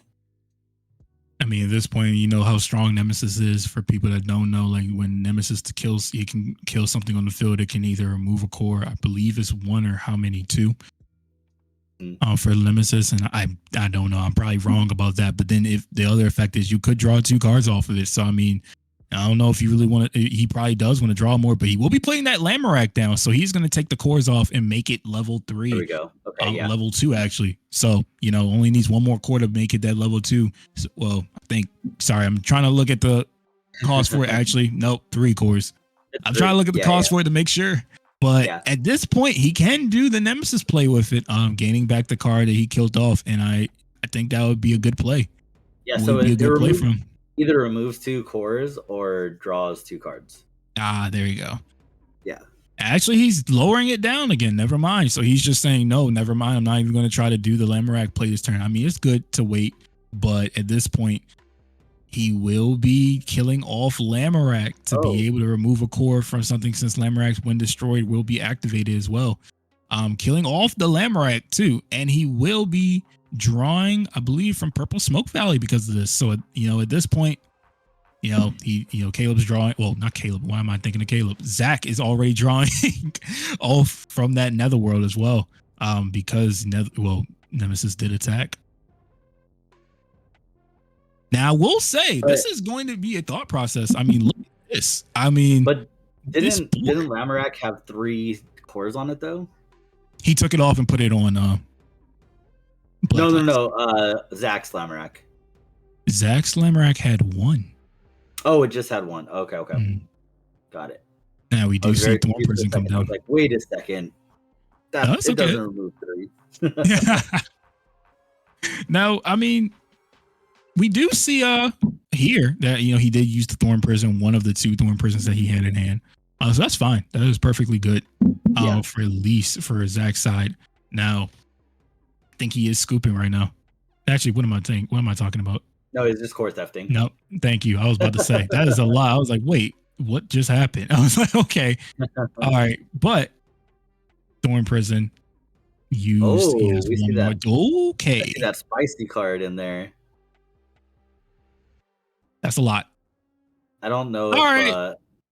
There's the Deadly Balance as well. That's gonna be weird. He's just trying to clear the. Oh, got it. Okay. So Zach's Lamorak had 3. So Lamorak does remove 1 as well. Got it. Thank you for clarifying. Thank you, Beam. Yeah. Oh, right. So we do have Camelot Knight coming back down. We are gonna have Zach be the poster child for that, and another Netherworld depths to pop down on the field. Now, like I said, he's playing purple, so it's cheap. It's not that whole 6, it's only 3. So at this point, I mean, it is a thought process. What do you do if you're Zach at this point? I mean, he's just trying to restabilize with spirits because he lost his full board right there.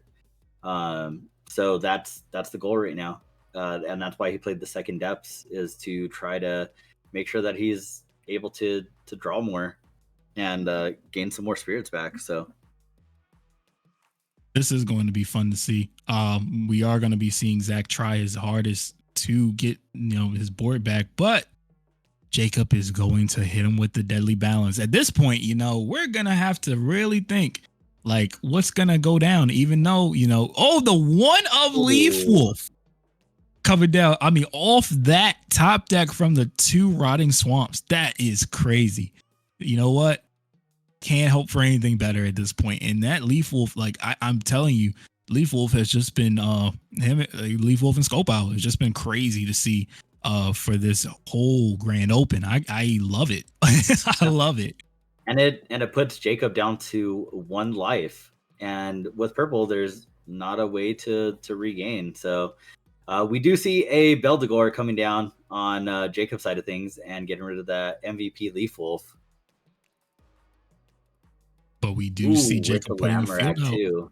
Yeah, Jacob is trying to put a field back out, saying like, "Hey, listen, I'm gonna have to try to take this game back, and I'm pretty sure I will." Going for broke at this point, and that's the perfect game plan. I mean, look, you guys, wow, 2 Netherworlds coming down as well to match that.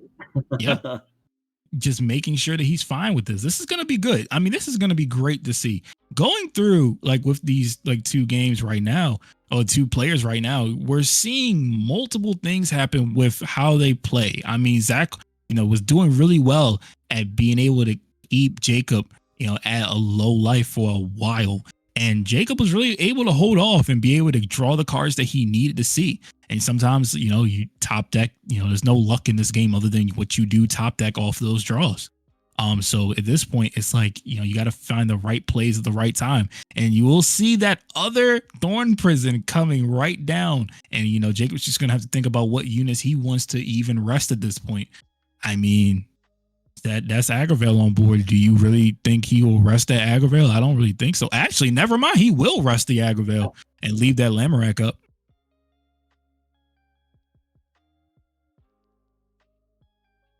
And that was definitely great on Zach's side of things, being able to play that Thorn Prison, drawing 2 more cards, trying to dig a little bit deeper so that he could draw into those spirits and try to possibly end the game here. That Dragonaga Assassin is definitely going to put in a little bit of work. Oh, we do see a Worker Ant-Man too. 2 Worker Ant-Man in Zach's hand. Putting in that overnight shift, and now we are just gonna have to make it work. Do some more. Now, granted, right now we are looking straight forward onto the field and seeing what else can Zach even put down. I mean, it's a lot. It's a lot to think about at this point. He's really looking at Jacob's trash, just trying to make sure that like we know exactly what the count is for certain things. I mean, he's probably trying to memorize what he has to even deal with. But Zach is probably just thinking like, what am I going to do? I mean, at this point, if you have the Worker Ants, most likely I feel like he could play them, but maybe drawing cards is more important, Oh, he will ditch the Dream Bomb, put that in the trash to put in a new burst. That's fine. I feel like that's perfect at that point. Yeah. Don't really have to worry about it too much, but yeah, at this point for Zach, seeing how he's been playing lately, he's been playing really, really well. Honestly, he's making sure that he's not being too aggressive and making sure that at that point at the beginning of the game he was chipping at damage. So right now he's just probably thinking, what's the best bet? Should I gain cores or should I draw? And I feel like with Zach, I mean, the best bet would probably be to draw. But right now he will be using the Dream Bomb to get Lamorak out. So swinging in, drawing that card. Oh.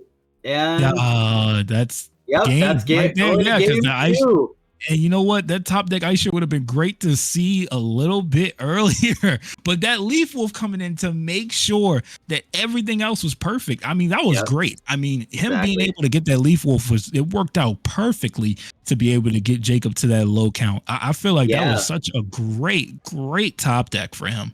Yeah, that Leaf Wolf, and then also just preemptively dream bombing right there and saying, if you have something to stop me, you have something to stop me, like another deadly balance. But ultimately Jacob did not have it in hand, so Zach just wins out and wins that game 1 of this top 4. So is this turning out how you expected, Jex? I know that you predicted Zach to be the winner here, but other than that, like tempo versus control, were you expecting to see Zach's deck do so well against Jacob's? Well, I'm a little bit more biased. Like I said, Zach, I've seen what he's done. Yeah. He's in the DMV area. I got a lot of love for the DMV area players, but just Yep. not even just off of that, we've seen what he can do. I mean, Yeah. like I said, he's came into Ohio, just coming in and just wrecking everybody, being the name that no one knew. Until then, I mean, it was just insane to see him, Ryan, and Bean, Amani, everybody, the whole group just go out. And Zach has been one of those players that you already have to just look out for. So for Zach, I know how he is. I know how smart he is in terms of this game and just in general. So knowing his game plans for most of these decks and how his mindset is. I mean, he's famously said, he's like, if I can't win against 70%, if I can't win, well, my win rate with the deck isn't 70%, I'm really not playing it. And purple has been his deck for a long time. So he knows exactly the other purple deck in and out most of the time. He doesn't even really need the deck profile to really even know that. He's like, I know what you're running. I know what you want to do. So I did predict Zach. But, like I said, Jacob could, shut me up, and he could do something that will be very, very detrimental to Zach and maybe take away these next two games. We never know. But, whoever wins this will be going to the finals. And, this will be great to see. I mean, one of these purple decks will be in the final matchup against Axe Spider. And, gunning for these players because they're sitting there thinking, I want to be able to take Axe Spider off the throne. And, we might see it. We might see it today. We never know. But for, as if you're Jacob in Jacob's position, what do you think? What do you think you would do, being the control player? What do you think you would do for this? I mean, so definitely played it very, very well.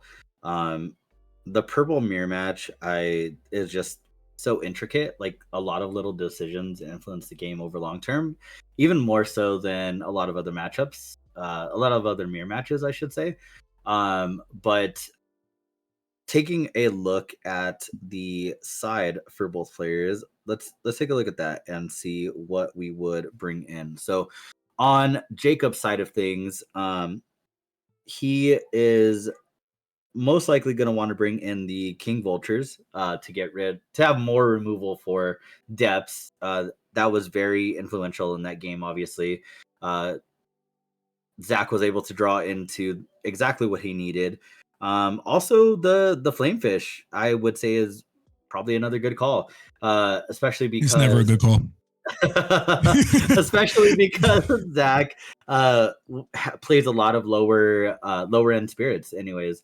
So that BP threshold is there for the Flamefish to put in a decent amount of work. So I would probably say those two are pretty good calls here, or pretty safe. Same thing with probably the other Burning Force that he has in a side deck as well. What would you think on Zach's side of things? What would you bring in this semi-mirror? Maybe a King Vulture. Maybe a King Vulture. I mean, I saw, we were seeing him look at his sideboard, and he was just really thinking, like, do I really need to? Yeah. Sometimes you don't. I mean, like I said, Castle would be something that you could put in, but it just does depend on what you have to take out. Because at that point, you will have too many nexus. I mean, he has 4 Rotting Swamp, 4 Netherworld. I mean, does he really need to take out any of them? Joker, I don't even think you put in right now.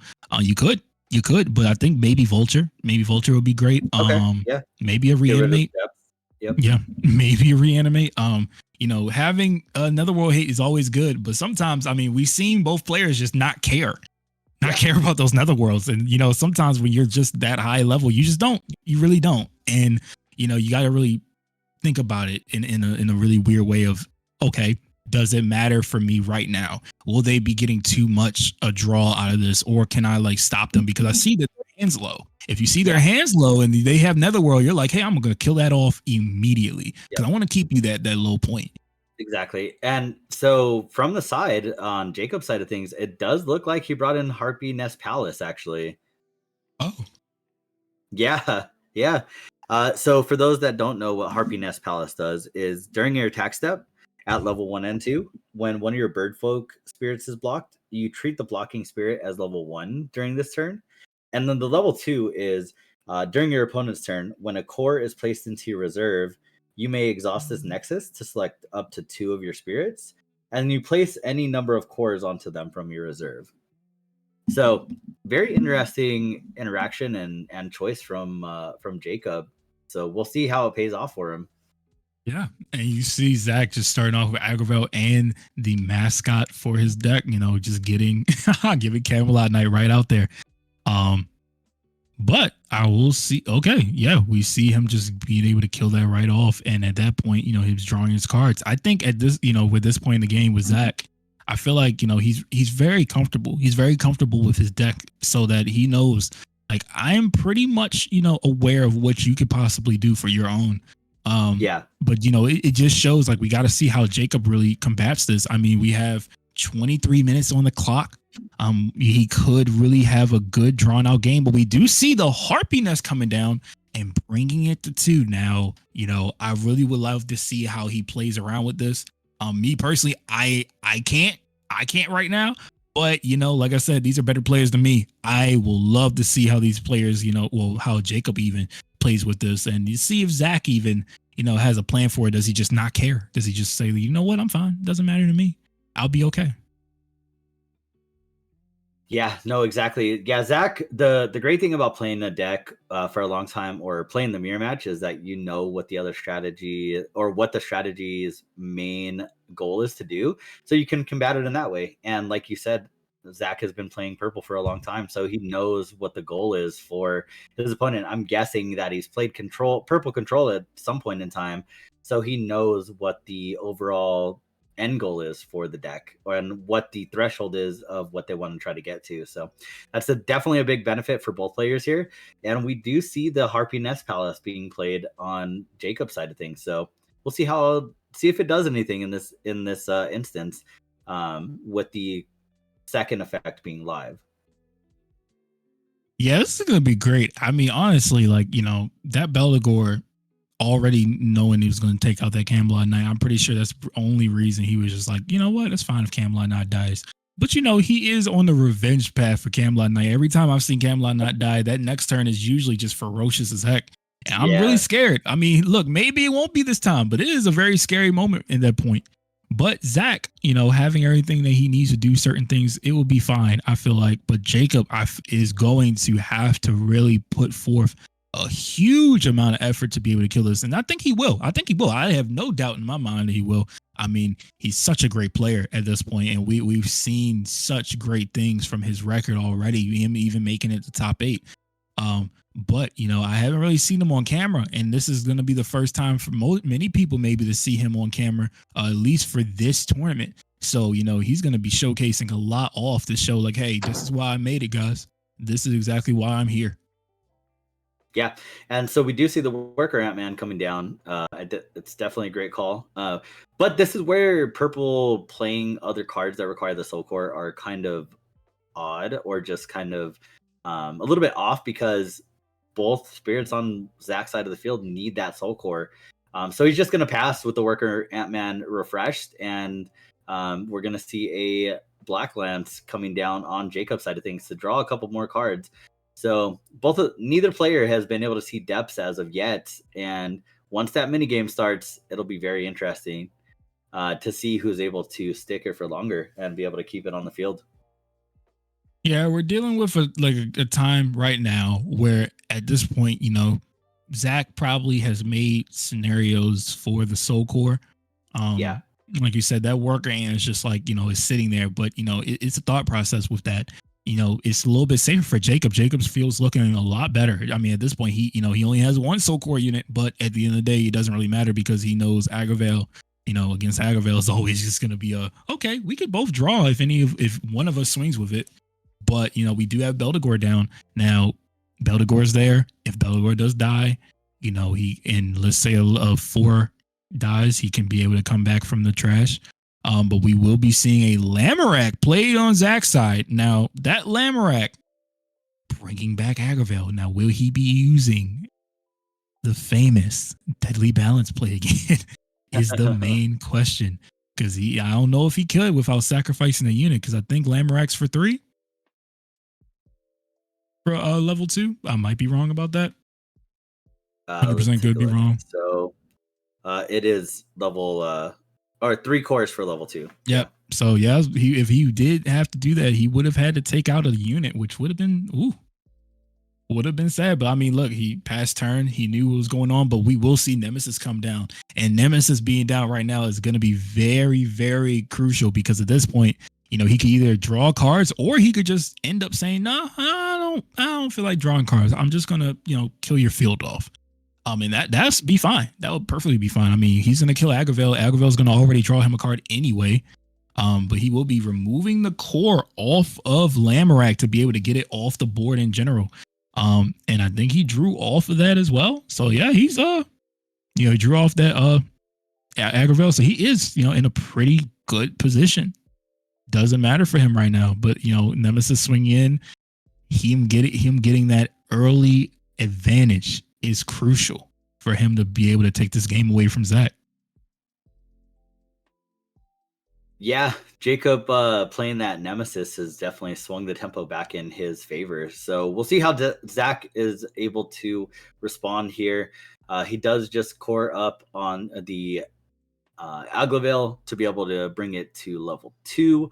And we'll see if he's able to go wide enough or if he's able to get rid of that Nemesis, because that card is just going to keep on causing problems. And it's either that or he's just going to have to keep on coring up his spirits so that they don't get destroyed by having their cores removed by Nemesis. So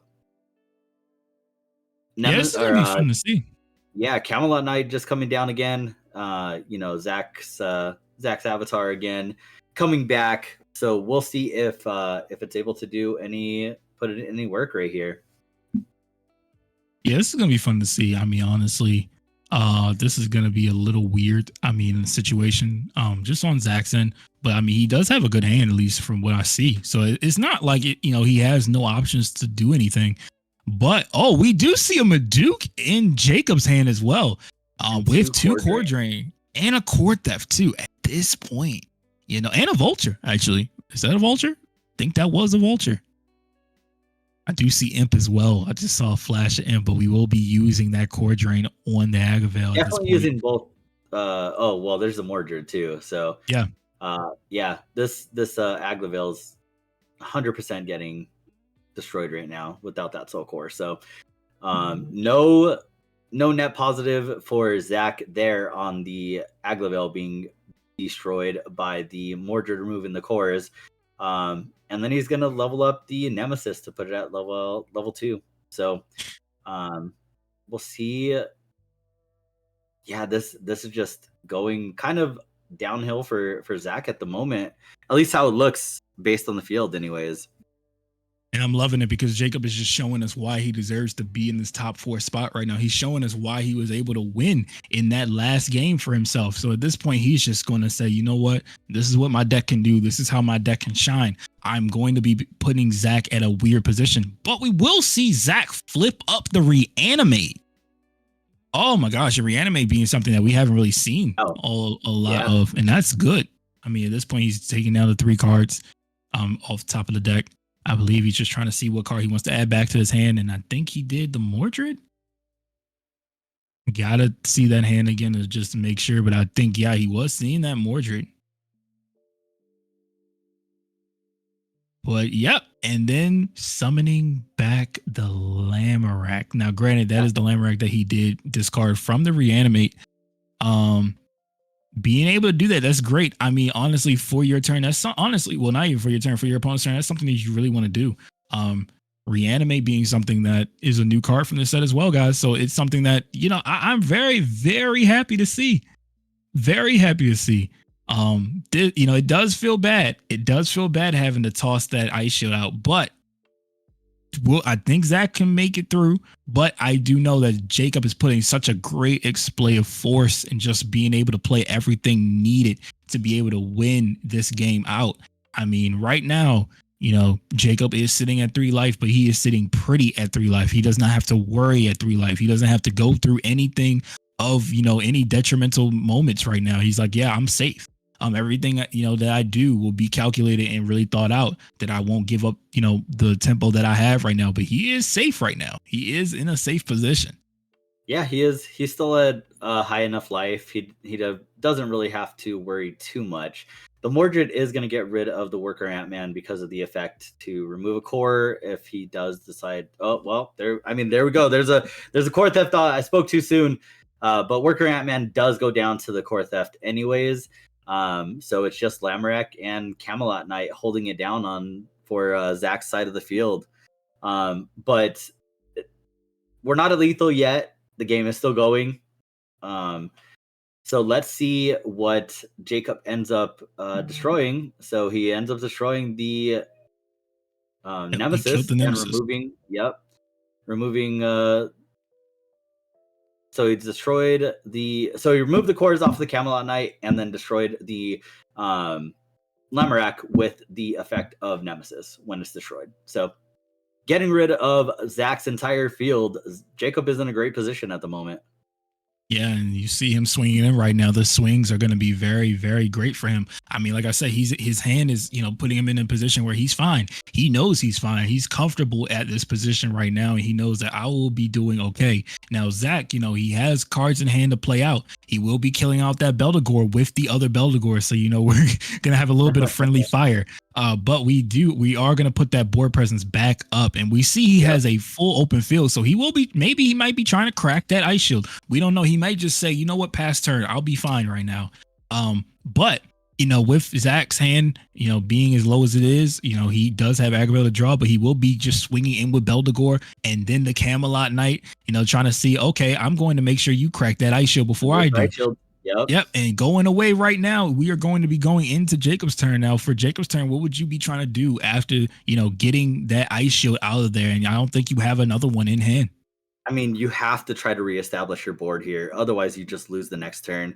Thankfully, he does have spirits in his hand to be able to build up a little bit of a wall. One being that Devilish Prankster Imp, which if you don't know what this card does, is during your attack step, you select one of your opponent's spirits. When one of your shadow spirits reduces your opponent's life, remove a core from it and place it into your opponent's reserve. So nothing too relevant at the moment because there's no other shadows on the field, but it is another blocker. It is another just spirit on the board to preserve Jacob's life since he does not have another ice shield. He does have another world depths in hand though. So do you play that depths right now? Or do you play Maduke? I think honestly, maybe Maduke will probably be the better play. But he may try to play the Netherworld just in case because of the fact that he does not have that ice shield. Since not having that ice shield would be something that you got to think about. He's trying to, think about the cores. I think that might be a Maduke play. Yep, the Maduke is coming down. Yeah, he's just saying, you know what? I don't even care right now. I have a curse unit out. I have Maduke at blood curse range. I'll be fine. Like, I'm fine. Like, you know what? I think honestly with this whole entire game, it has just been showing how great Jacob is as a player. Jacob has just been coming out right now and just saying, hey, you know what? I've been taking away things from you. You've been taking away things from me. It's two great players going against each other right now. And they're thinking a lot. They're thinking a lot about each other. And it does require a lot of brain power when you're dealing with the purple matchup, especially the purple mirror. I mean, plus you're in top 4 of a Grand Open. So that money. That added pressure of, if I lose this game, I don't make it to the finals. So it's 100% valid on both sides of the field right here to take a little bit of extra time to think. Within a reasonable amount of pace anyways. But just imagine if Zach draws a Dream Bomb right now. Ooh, oh, man. If he draws a Dream Bomb, that would be perfect for him.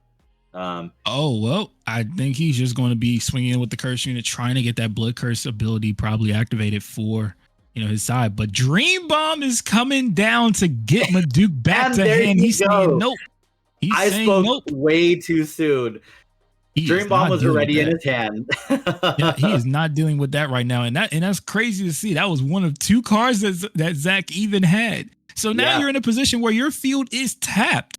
You don't really have any protection. I think Zach may have had this game right now just off of that play alone. Zach just wins on this next turn because maybe that's the world. All Jacob has is the Deadly Balance in hand, but now he doesn't even have a spirit. And if Zach draws another spirit, then he is golden, because he just attacks with all three and wins.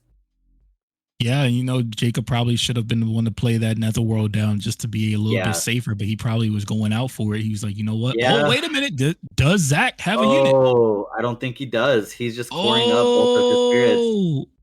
Okay, well, that would be a thing to see. If he does not have another unit, then that means it will be still going to Jacob's turn. Yeah. Oh my gosh. Off of those two cards, neither one was a spirit. That is very surprising. And that sometimes happens. Like I said, the only thing about this game with the luck-based thing is the fact that it only is for draw. Yeah. And that Deadly Balance is coming down, so he will be choosing what he will have to kill off. You have to get rid of the Camelot Knight here. You have to be able to just put Jacob down to 1 at some point in time. Like, you have to, in this situation, with you only having 3 cards, none of them being spirits. You have the Ice Shield down, so you really don't mind having everything exhausted. So I would definitely choose the Camelot Knight here, personally. It's so funny to see. I mean, like, you know, it's one of those situations where it was like, oh yeah, game was had. Yeah. Oh, but he would put him at 1.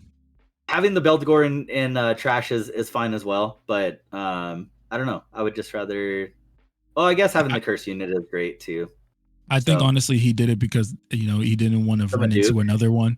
No, he just didn't want to run into another one. So let's say if he topped that Ice Shield, he could put him at 1 specifically and make sure that's fine. You know, and I mean, even if he did have another one, you know, it was probably that bet.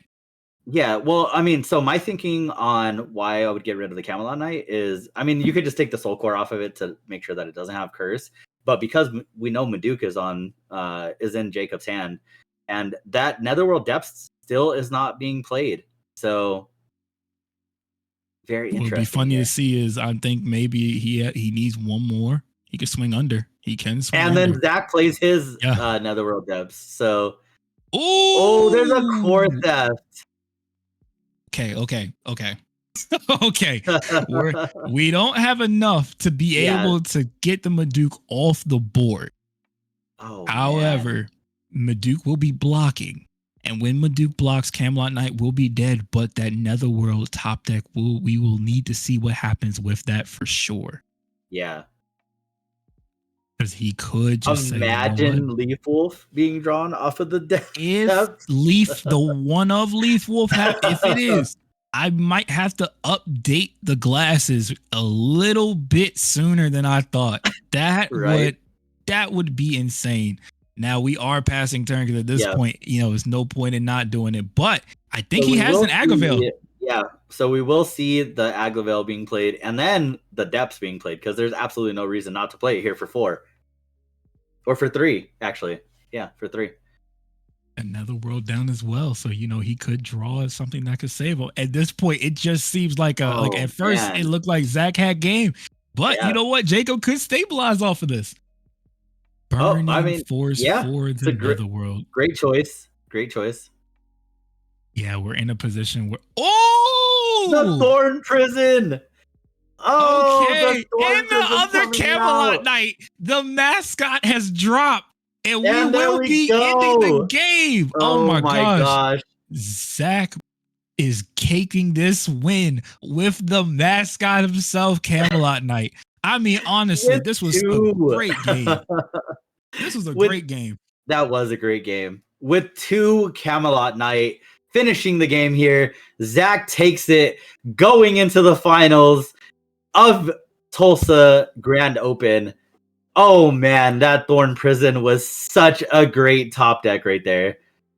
You couldn't ask for a better top deck. I mean, at that point, Zach played his game so perfectly, and Jacob was doing very, very well. I mean, there were so many points in that second game, especially the first, but mostly that second game, where he just showcased everything his deck could do. But Zach was just able to stabilize. And even with the cards that he had, you know, just the godlike top decks that he was putting out, it was just so amazing to see. Man, those green cards being top decked just were perfect for Zach. Look, Green just being the winner overall. Like, I mean, think about it. Green just coming out and saying, look, that Lethal was able to give him what he needed to be able to win. Thorn Prison being able to give him what he needed to win. At this point, look, Green might be MVP of this tournament, y'all. I gotta say.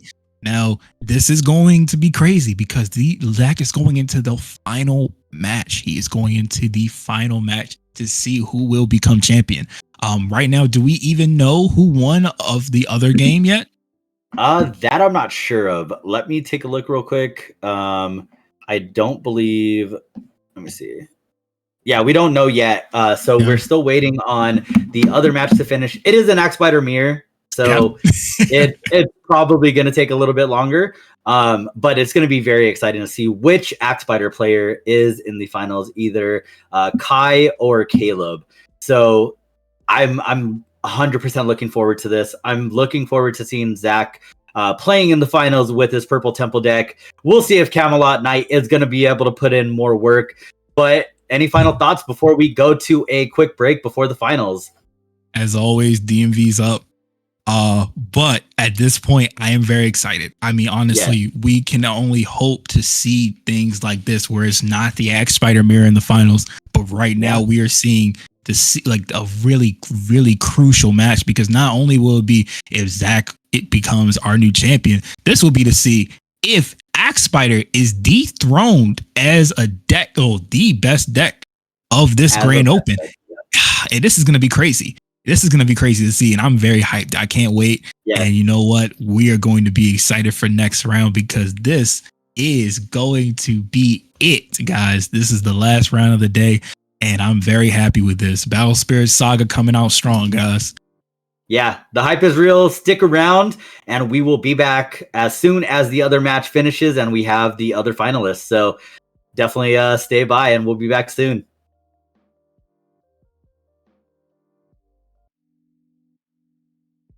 All right, everyone. Here is the moment that you've all been waiting for. The finals of the Tulsa, Oklahoma Grand Open. We have two juggernauts of the weekend. We have Caleb Alberts on Axe Spider, and we have Zachary Bell on Purple Tempo. What do you think, Jex? I know both of these guys are favored in your mind. I hate this so much because there are two people I know, and I want them both to win, but there can only be one winner for this. I mean, Caleb is a juggernaut, and as being said, he is the final boss. He is the raid boss. Like, this man is a Pro Tour champ, and he just came right after that and said, you know what? I'm going to go for the Grand Open 2. Like, I mean, you can't want anything better. But Zach over here has just been someone that has proven time and time again, he is not out for the count ever. He is insane. The thought process that goes with how he makes his deck to how he plays out his deck is just beautiful. The execution has just been beautiful. We're seeing someone that is like a savant for this game, like Zach. And then we see Caleb, who is a huge juggernaut. The plays that he makes, just the things that we've seen him do are just insane. Like, I don't know. I mean, to be honest, are we going to see another Leaf Wolf kill off the game? Or are we going to see Camelot Knight swing in for game? Or are we going to see Caleb just take it out all the way again for the second time, with Axe Spider being the other champion? Yeah, no, great questions there. Time will tell what the answers are to those questions. So we are going to jump into this awesome finals match. Zach has been taking down Axe Spider decks all weekend. Can he do it again for the final time? Let's find out. Yeah, this is going to be crazy. I mean, I think honestly, this is going to become a very, very, very tricky situation. I mean, on one side, you have Zach, who has, just like you said, been taking out different decks all around. And then you have Caleb. Caleb has literally just been running through the mirror match so much that at this point, you know, maybe he's like, all right, I'm perfectly fine with playing against something other than that. Or Zach's just saying, you know what, I've played against Axe Spider so much that it doesn't even matter. I know that I will kill it off. But you know, this is gonna be crazy. These are literally the final matches, and there is no time on this, guys. So there is no like, we're gonna go do deck count. This is like, all right, who wins wins. So hopefully we get to see some crazy gameplays. I know we will. I know we see some turns that even for us, it's going to be like, what? Why did he do that? But in reality, the Kings playing right now. So it's going to be good. Yeah. And so it looks like Caleb is starting off the game here.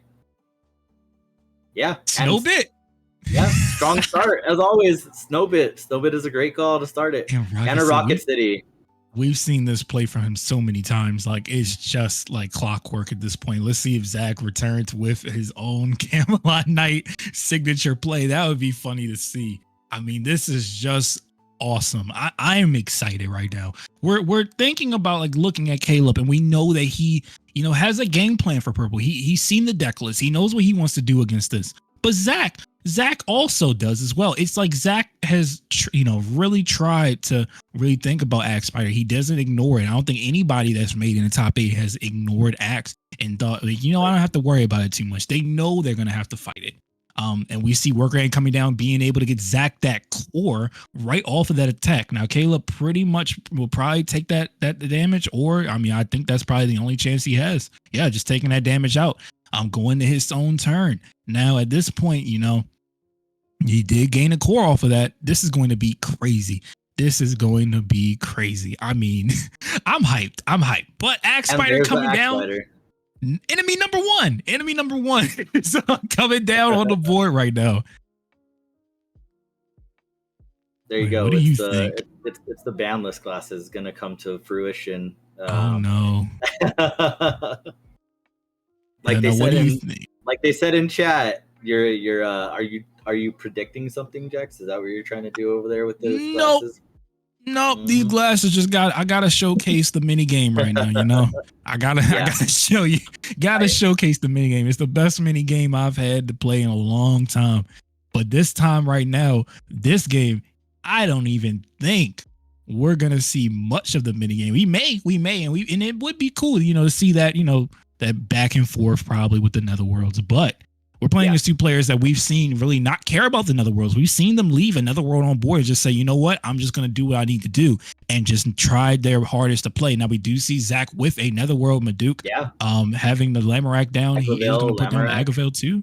Like, it's so good. Everything is coming out, and we're going to have to deal with this. Like, this is the final match of the day, guys. He's going to be swinging with that Agavale. Now, he could block off with Axe Spider and just kill him, but he would be getting a card off of that as well. And Zach has been favorative to put that Soul Core on Agavale instead of Worker Ant, because I think at this point we already know sometimes cards are better than cores. And with with this deck, and how you're playing against Axe Spider, you're gonna gain cores as time goes on. And then he just takes the damage. He doesn't even block the Agavale to give him that free draw. He just says, "Nah, I'm good. I'm gonna wait till I can put cores on my Rocket City," like he just did this turn. And then he powers up the Snowbit to level 2 as well, so he can draw cards instead when he blocks. So very smart play by Caleb. Definitely a great call to just take the damage. That way he can power up both the Rocket City and the Snowbit in this situation. So what do we think Zach is going to go with now? He did draw his mascot, his avatar in Camelot Knight. But he doesn't have a lot of cores. He does have some cores to work with, just he can't go very wide right now. And I think honestly for him, he's just trying to think about what he wants to do. I mean, we already know sometimes you can go very, very wide, but then, even if the control matchup has like 2 life left, they can still hold out very well. So it becomes very, very difficult in this situation to really think about what happens. I mean, like right now we do see that Rocket City is protected. So even if Zach did draw the Burning Force, it wouldn't really matter much. But we see the Infinity Shield, the Ice Shield, the Dyna, and the Burning in Caleb's hand. And at this point, it does become a situation where are we actually going to see the glasses, become predicted in this matchup? I don't know. He may top deck the Netherworld, and we may have to see it. And I don't know if that's going to be something I would, I can't say I predicted that. I can't. But it would be a funny sight to see. Now, we have we did pass turn back to Zach. I mean, at this point, you're sitting fine. You have 2 protections on board, and even if one of your cards dies, you will still get that draw. When Zach, if he draws at all, he has to discard. he has to discard. So it's going to be very detrimental to see what happens with this. Now, granted, looking at how it is, he does play the Netherworld right now, making sure that, what, if you do anything at all, when I try to either do the tempo swings, I'm just going to draw as many cards as I want to. And that would be good for him. I mean, I think that would be good for Zach, but I don't think that would be something that he could do right this second. Maybe this might be a next turn thing, but who knows? He may try to just do it like now, actually, just swinging with Agravale. I'm saying, like, look, I'm going to draw, even if I have to discard, I'm going to draw one regardless. So that's fine. Yeah. I think he understands that completely. And that's definitely a great call. It lets Depths put a little bit of pressure, because if he blocks, he draws a card. He does have to trash a card, like you said, but there's a Beldegor. Yep. And you're totally fine with trashing a Beldegor. Because Beldegor in this situation really doesn't do too much, because Axbiter. I mean, the only thing it's really going to trigger against is really the elementals, but then he'd draw a card. So yeah, I think that was definitely a great call. And then Agravale getting added back to hand because of Lamorak. So he really didn't lose anything, because he got 2 cards and discarded a trash the Beldegor. Oh, and then he just decides to trash the Agravale anyways. So it's fine. Great call there. Yep. At this point, like I said, Zach knows what he wants to do with his deck. But yes, Caleb also does know what's going to happen in certain situations. With this control matchup, if you have enough to block off and stave yourself off, you can live, and not even just live, you could thrive. So it does become a situation where it's like, okay, where do I want to be in this matchup? Like, do I rather be on the back foot and just sitting back and relaxing? Or do I just care to be like, you know what, maybe I might want to get that Dyna out early. Maybe I might want to be able to say, you know what, I want to end Zach right now before he gets going. Because, you can sit back a lot, and purple can do a lot to you. Purple can, sometimes take you out without you really thinking. But at this point right now, it is Zach's turn again, with Caleb passing that turn off. Mm-hmm. And I think Zach right now, he has a game plan. He truly does have a game plan. I mean, all the cards in his hand, we know that he has different cards for different scenarios. But I mean, I think he's going with that Dragon Naga. Dragon Naga having curse, even though X-Spider can block that off, and it doesn't really matter for him. Yeah, no, definitely. And then Worker Ant-Man is gonna swing Rampa Core. So his game plan is just coming to fruition, basically. So Caleb here does have an Infinity Shield and an Ice Shield in hand. So this Thorn Prison isn't going to do a ton at the moment, because Caleb could just Infinity Shield and block with the Axe Spider here. We do see a Deadly Balance, though. Deadly Balance, Core Theft, another Thorn Prison.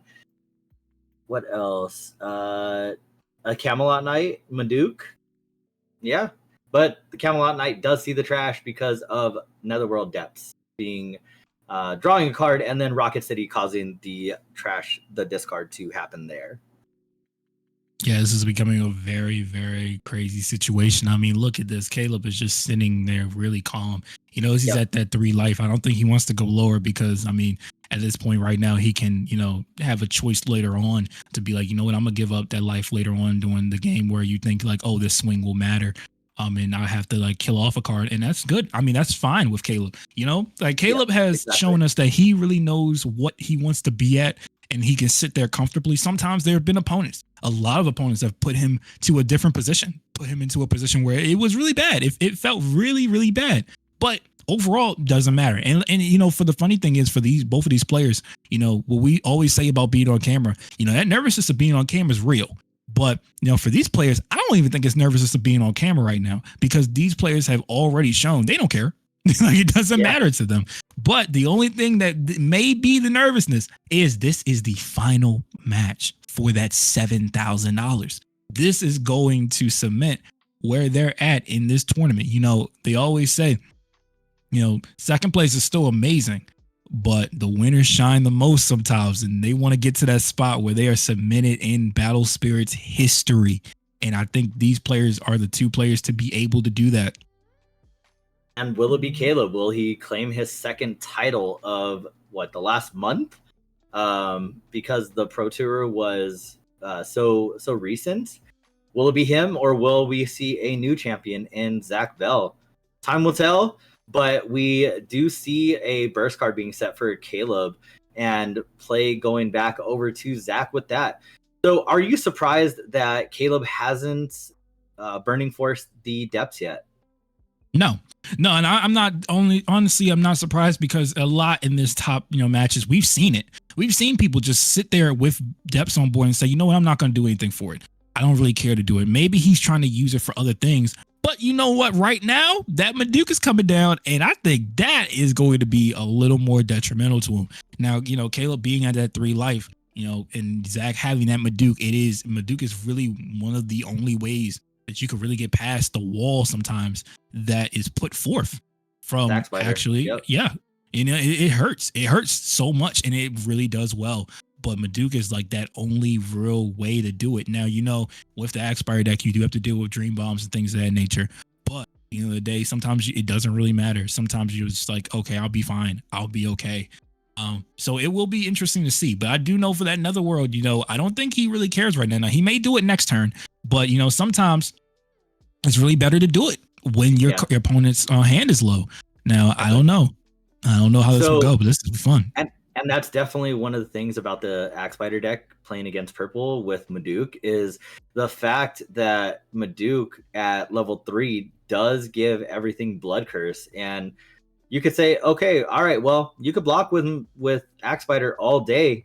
I'm still gonna attack with my little curse units and make you trigger Blood Curse and beat you that way rather than getting actual free damage in by attacking. So it's an interesting interaction because now Caleb has to play a little bit differently with that Maduke being on the field and having 2 curse units already there for the possible Blood Curse to come into play next turn.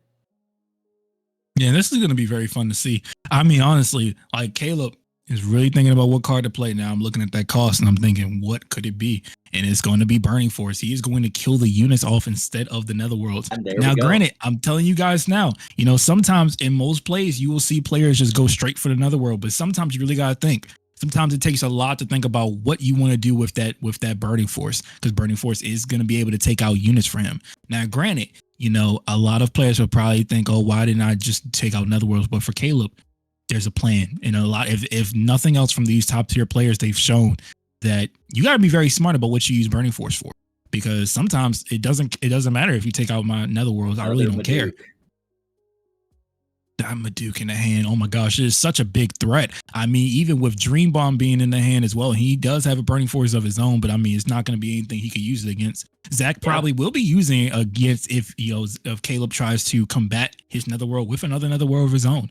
I mean, Maduke wants to then try to go in to be able to say, you know what, yeah, I'm gonna activate Blood Curse for you, and I think at this point, having another world would be great for Caleb. But because of the fact that Zach has that Burning Force, it would just die if Zach wills it so. Yeah, exactly.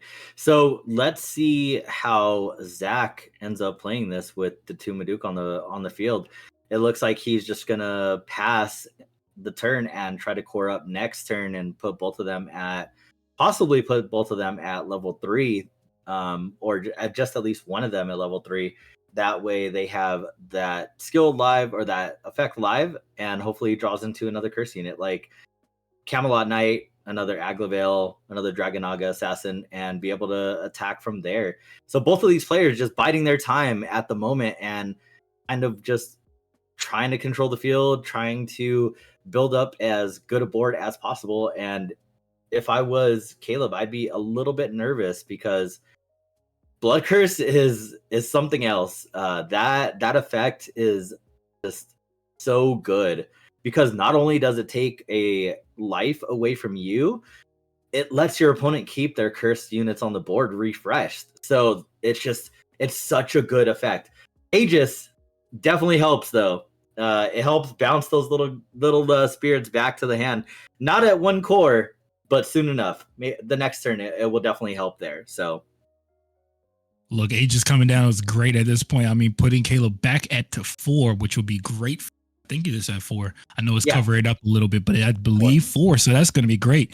At the end of the day, him having another life to put down is great. Now, I've seen players try to do this with Impaler Force, but it seemed like these players have already said, you know what, Impaler Force is a good gimmick, but it's not going to be something that I need in terms of winning this game out. And Rocket City being something to hold off that Netherworld is really great.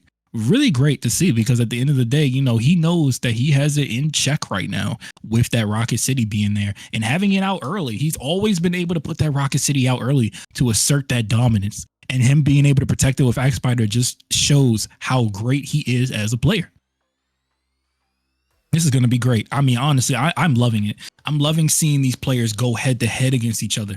I'm loving seeing the different decisions that are being made right now. We're seeing the extent of these people's power. Like, we're seeing what their decks can fully do, and I'm loving it now. I'm definitely happy that we saw these two different decks playing against each other.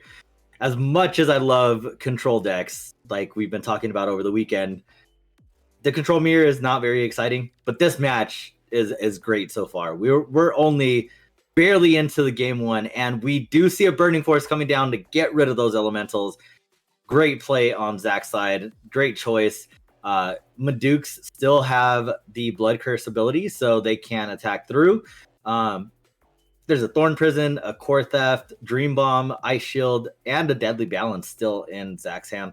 Unfortunately, no other spirits. This is kind of an issue that we've been seeing with these purple decks somehow. And it's very interesting to me with all of the drawing that they do and all the cycling, that they don't see a handful of spirits a lot of the time. Very surprising sometimes. Now, he will probably try to be cycling out some of these spells, at least because of the fact that he is attacking now. Netherworld is still there, but he will be having to discard with that Rocket City. So he may be trying to take out one of those other spells for a spirit. Maybe. We never know. We do know that if Lamorak does die, Beldegor could come out. Now, granted, it wouldn't really do much, but it could be something to really look out for. Well, Lamorak going down here does take out the Aegis because of the when destroyed effect. So true, yeah. that's definitely probably that's probably something that Caleb is hoping for right now. But he just lets it go. Caleb just knows that's exactly what the problem is. So we're gonna see the Maduk attack here. Spider can block without triggering Blood Curse because the attack is not high enough to potentially destroy the Maduk. So it's just a free block right here instead of losing the core back to the void. Yeah, this is just going to be crazy. I mean, honestly, we're seeing a showcase of power that we haven't really seen a lot of from, you know, most other events, you know, in the past. But at the end of the day, this is a new one for this set, and I'm loving it. I'm loving this. Like, this is going to be something that we are enjoying for a while. I mean, this set has just showcased a lot of, you know, different decks that can actually work, but we're seeing how well you can go if you take Axe and Purple to its utmost limit. And that is important. And, you know, this will probably be important going into PA. I mean, PA is only 2 weeks away. We're going to have to see, you know, if any of these decks will make a real big, you know, impact on how the meta for PA will be. You know, it being 2 weeks away in Montreal. Well, not Montreal. I'm so sorry. Let's try to remember the name of it.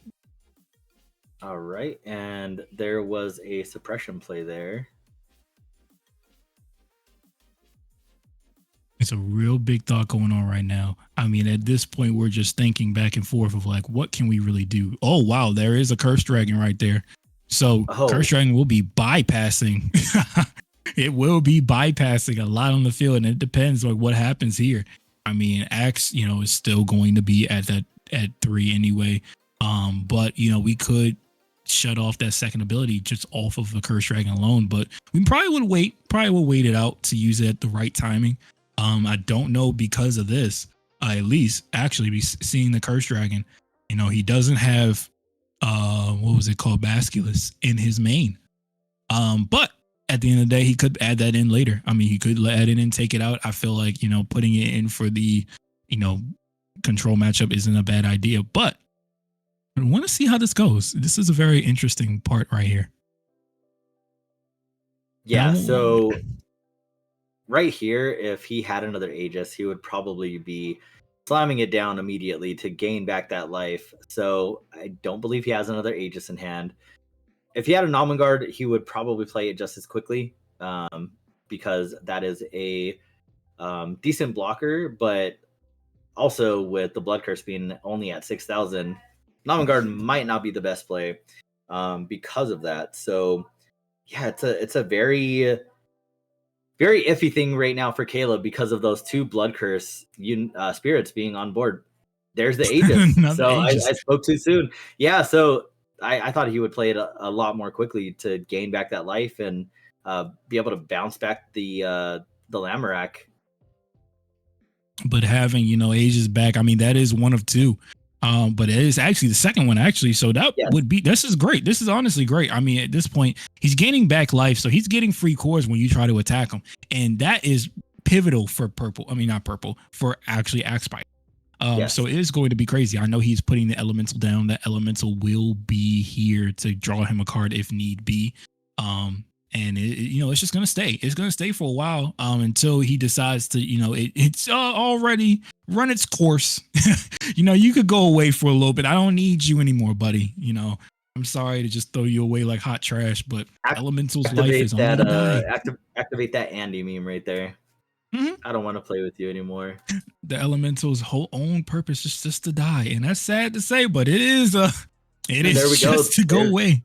There's that Curse Dragon getting rid of the Aegis. That was very lucky for Zach that Caleb put the cores on the Elemental rather than keeping the 4 cores on the Aegis.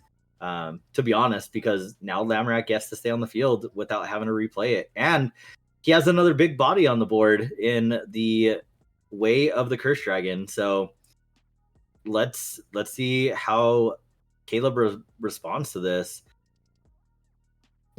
Yeah, this is gonna be crazy. This is gonna be crazy. I mean, I'm loving it. Yeah, I'm loving this.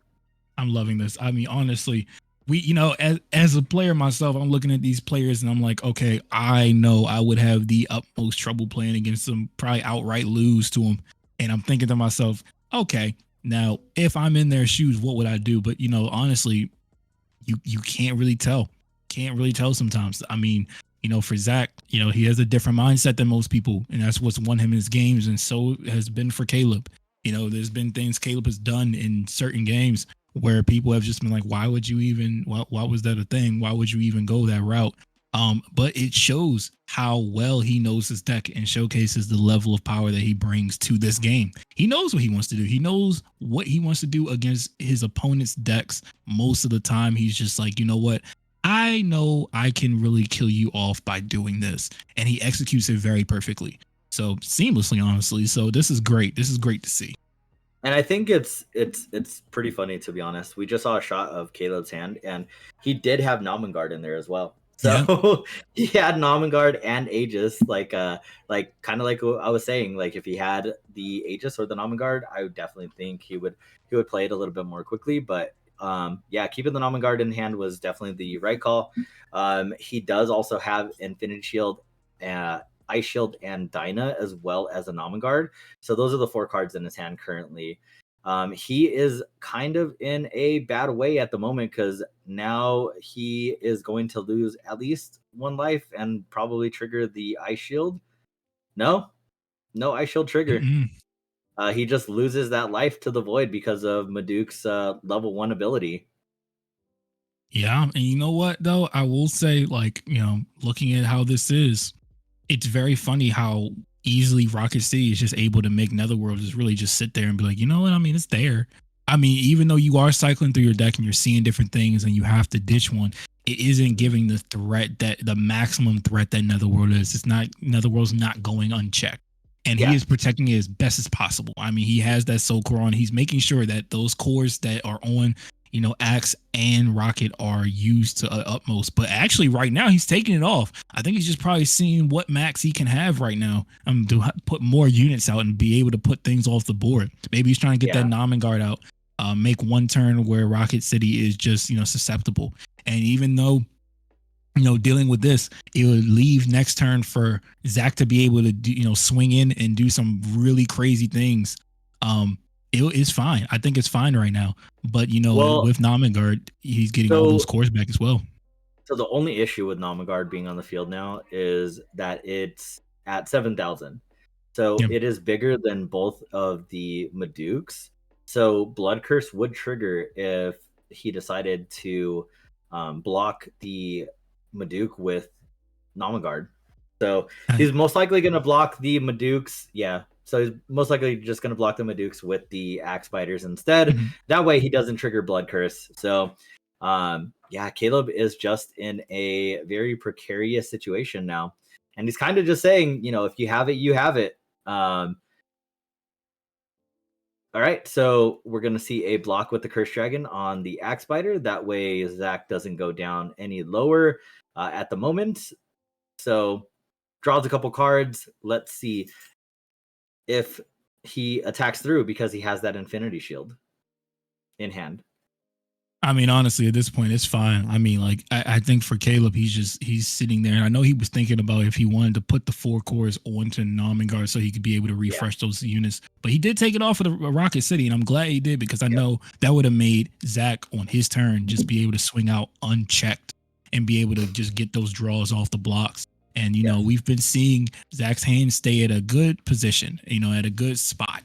And I think he wants to keep that there. Now, granted, it would be great to see, you know, if at all he was able to get another Rocket City down on board. That would be a nice thing to see because at that point, you know, he's not going to be able to do what he can do to up his hand a lot. He's just going to be using a lot of resources. But as we can see, you know, we have the Madukes on board. We have Lamorak on board. Curse Dragon sitting there pretty. Its purpose right now, it's just here. It's just here for the ride. It's on the board. They needed there. It is just there as a reduction right now. It did its job. I kind of feel sad for it. Yeah, it got rid of the Aegis. It did exactly what it was meant to do in that situation. So, yeah, Curse Dragon just sitting there being a reduction for further purple cards. I just feel a little sad. It's like the one kid that gets picked last in gym. It's just there. Now we needed a 5th man. I'm sorry, dude. You're not getting the ball, but like, you know, you're on the winning team, hopefully. Yeah. Like if we win, you're still getting your picture up on the wall, but we will see the mascot come down. Camelot Knight is hitting the board. So at this point, it's going to become very, very funny to see what happens with this. I mean, Camelot Knight has been something that Zach has just been ending games with. I mean, he ended it with the 2 last time. I would be laughing my butt off if I saw Leaf Wolf come out too, because that's just the real right. I mean, like everybody's talking about Axe and Dynaman. I don't even care. I'm looking at Leaf Wolf and Camelot Knight right now, saying, "Dang, I'm scared. I'm scared. I don't even want to deal with them right now." Right. All right. This is going to be good. Yeah, let's see what happens. He's definitely swinging with the Camelot Knight first. Yeah. Because it does have Blood Curse now. So if Caleb does block with that Infinity Shield being in his hand, he's going to lose a life regardless. So the choice right now, he does let it go to Void and Ice Shields. Yep. And then he does end the turn by paying the cores off the rest. They just shortcut through. That way they don't have to move the cores around or do anything like that. So yeah, Zach is showing that he can make a formidable wall himself. He is making sure to tell his opponent, like, look, I know you are the control player, but I'm going to tell you right now, my wall will be bigger than yours. But right now, we do see the Dyna coming down. With that Dyna coming down, we know how this goes. Dyna will really, really put you on a clock sometimes because of the fact there are 2 Nexus, so there are 2 units that can swing. And he can put, you know, Namagard at that 4 mark, well, that level 2, to be able to restand, make sure that he gets all his cores that he used back. But we will be coring up that Dyna right now. The only thing is, Rocket City does not have the Soul Core anymore. So next turn, you know, if Zach chooses to swing in those and you know, Caleb blocks, those Netherworld depths will be just drawing him a lot of free cards. Very true. Very true.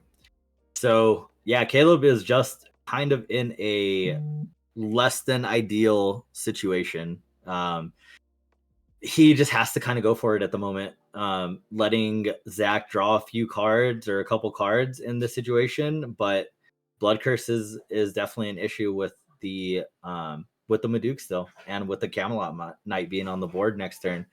So he has no other choice but to swing in and give Zach a couple cards, or at least 1 card. Hey, look, I'm just gonna say it, Judge. Let him use another core, maybe. So just don't let him use another soul core. I'm joking, apparently, of course, but I'm telling you right now, this is gonna be in a very, very, very weird situation. I mean, honestly, I gotta say, I can't even say who has the advantage here. I mean, at this point, you're looking at Zach's building. You're saying that yes, it does seem like he, with Blood Curse being available, he does have that added advantage with him being able to take out the life. But at the end of the day, like you said, they're both 1 o'clock right now with Dyna coming out.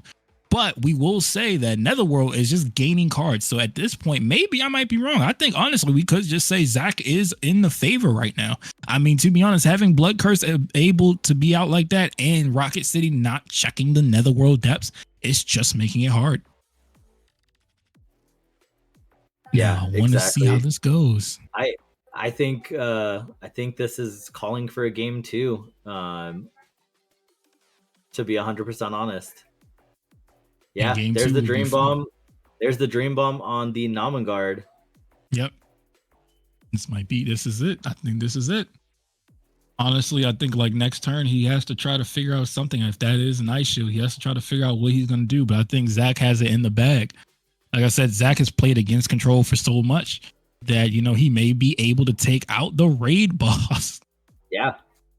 I mean, Zach has been playing against Axe Spider all weekend, so he knows this matchup. And then there's the Burning Force for the 2 Axe Spiders without being all the way cored up at level 2. So he does lose both of those spirits. And then there's a Deadly Balance.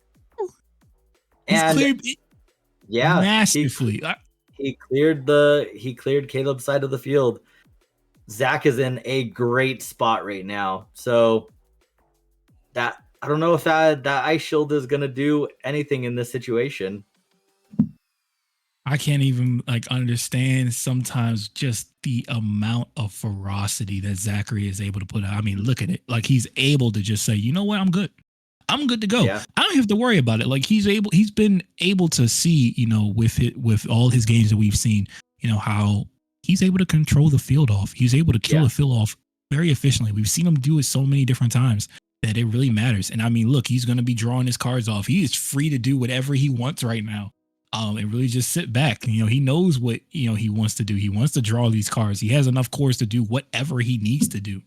He's at 3 life, sure, but it doesn't matter. Zach has so much advantage right now that it is just insane. And we're seeing it. We're seeing purple become the king that it was and that most people knew it would be against Axe Spider. And it's looking like a game 2. Like it's looking like there's going to have to just go straight to game 2 with Zach being the winner of game 1. I gotta see how this goes, but I've seen players that I want to count out, and then all of a sudden they come right back. I don't want to say that I could count them out just yet, but it is looking more like Zach got it. Yeah, it's just so I see what Caleb's doing. He's trying to play as many cards as possible. There's no time limit in the finals, so he's just saying, I do have an Ice Shield. I don't want to scoop yet. I want to see if I'm able to play out of these tough positions. And less than fortunate ones that I, especially the one that I have going on right now, even if I am losing cores, but yeah, I definitely see what he's doing here. Even though the opposite side of the field seems insurmountable as it is. Is he showing him his hand? I think that's Scoop. Yeah. Game. Yeah. Okay. So he did Scoop. I was like, wait a second. That's wild. Yep. Now this is the part where the sideboards come in. I honestly gotta say, what do you think? You would look. We've looked at Caleb's sideboard so many times. What do you think he's gonna put in? Let's take a look. So we have on Caleb's side of things. Let's see. So on Caleb's side of things, we have King Vulture. So those will probably come in. Rocket City. He'll probably put in the core theft and the core drain as well. This is gonna be crazy. I mean, honestly, I'm looking at Zach's right now, and I'm like, okay, Zach, you have the Basculus. Do you even want to put in the Basculus right now? No, I keep saying Elder Worldcaster, but sometimes you just don't need it. There is Core Drain, but Vulture is another one that could go in. Now, we haven't really seen him play Joker in there. Now, I don't think he needs to, but he could. He could put in the Joker just because he knows that, okay, I can get this deck down life very easily. And Zach's in a really good position going into game 2, with the win of game 1. And it's looking close. I know people been hoping to see Axe Spider be the one to get dethroned, and it's looking like it could happen today, y'all. Looking like Purple could be the mascot of Grand Open for Ohio. And I see Zach checking his phone right now. Don't nobody look. He's probably don't nobody look right now. It's looking at deck list. Yeah, of course. Nothing crazy, y'all. I'm just playing with y'all. But this is going to be different. Now, he is looking at his hand. Oh, look. Okay, so he maybe added the Great Garner in. Yeah, he did. I think he did add the Great Garner in. And the Enterprise, looking at his side. See how this goes. This is a very tricky situation right now. He's thinking hard about what to put in. We did see there was one Vulture over there. I don't know if he had the other one in his in that side, or did he probably put it in? I don't know. But we are in a position where a lot to think about. A lot to think about going into this. Now, Zach, I feel like, will be in a better position for his own deck. I mean, Zach, his sideboard is built for these different matchups, but we've seen and we've said before, sometimes you could put a control player at low health and not be able to swing in for that last damage. So it could be a situation of, do I even put in? Oh, and I see he did take out. Oh, he does have the Jokers in. So he did put the Jokers in the deck. He did put the Jokers in the deck just to make sure that he's like, look, I'm going to try to do as much as I can. Did he take out Leaf Wolf? Oh, no. Yeah. Not the big boy. So Leaf Wolf was taken out with, so we did start adding different things. Okay, Netherworld's in there. Camelot Knight's still in there. Thank God. Of course, you got to keep Camelot Knight in there, or I would have thrown my headset. Worker Reanimate's in there, and Vulture, and the Castlewoods. So he did put in the Castlewoods, and the Jokers are in the deck. It honestly looks like he added almost the entire side deck, except the fact of Basculus. He did make sure Basculus and I believe Core Drain's in there. So yeah, he's choosing right now. He's really going through and saying, like, you know what, I gotta see how this goes. But I know he did take out Curse Dragon, it looks like. So this is good. This is gonna be good. I am very excited. Look, if Joker ends it, that would be great. That would be a photo finish. I mean, the best photo finish is Camelot Knight ending it. Since Leaf Wolf is out, got subbed out, I know Leaf Wolf's patted Camelot on the back, leaving it all up to him. To see if he could take it home for Zach Bell. Yeah, Leaf Wolf is out of the game, just saying, you guys got this, to the Camelot Knights. So Camelot Knight is going to carry on Leaf Wolf's will right here, and we'll see how game 2 goes and see if Arcana Joker is able to end a game here. That would be very, very interesting if that happened. So yeah, we are going to have a bathroom break for these players. So they're going to get up and they're, going to do what they got to do. But right now, I definitely want to ask you guys, who do you think will be going into game 2 with this next one? Do you think Zach's going to take it all the way, or do you think Caleb is going to be able to make it to game 2 and then go to game 3? Is it going 2-0, 2-1 on someone's side? And if so, who's taking it? Do we see purple stands? Do we see Axe Biter stands? I know I can hear Bean all the way from here. He's screaming Zach. Yeah. Exactly. I could hear him screaming it, and it hurts, but it's okay. I understand. I get it. I can't vote for anybody this one. They're both the homies. I gotta stay out of it. Gotta stay out of it. Gotta stay Switzerland right now and stay neutral. My name ain't Bennett, and I ain't in it, yo. I'm over here. I'm over here. But it's okay. It's okay. And I really think this is gonna be great. I'm honestly excited. I'm honestly happy. So I'm gonna just say, on my end, I just seen what I look like with this glasses on. I feel kind of silly, but it doesn't matter, because you know what? I'm rocking it anyway. And you know what? I look better than y'all in it, so we fine. We fine. Oh man, but this has been such an exciting tournament. And I know that, this is going to be so much coming for this game. I know that we have PA coming in the next 2 weeks. So it's, sometimes not a lot of time for some players to get their decks ready if they're just coming from Oklahoma. But it's a time for some players that are watching. If y'all going to PA, practice. And I think y'all should go to PA because that prizing will still be there. We're going to have that 7K for the winner. And, it's going to be crazy. I mean, from what we see from today, it could be Axe still, being the deck that everybody's like, hey, we're going to play anyway. Or, we might see more purple players. We might see green, changing around. This was one of the real first tournaments we've seen green in the top. So it might be changing up. It might be, switching up and now for people. And, I know people want to test out green. I know people love the hunger tree. I know people love the mushroom. We're gonna see some different things. Yeah, we didn't get to see Mushrantula come into play or even Hunger Tree's effect, actually, when we did see it on the board.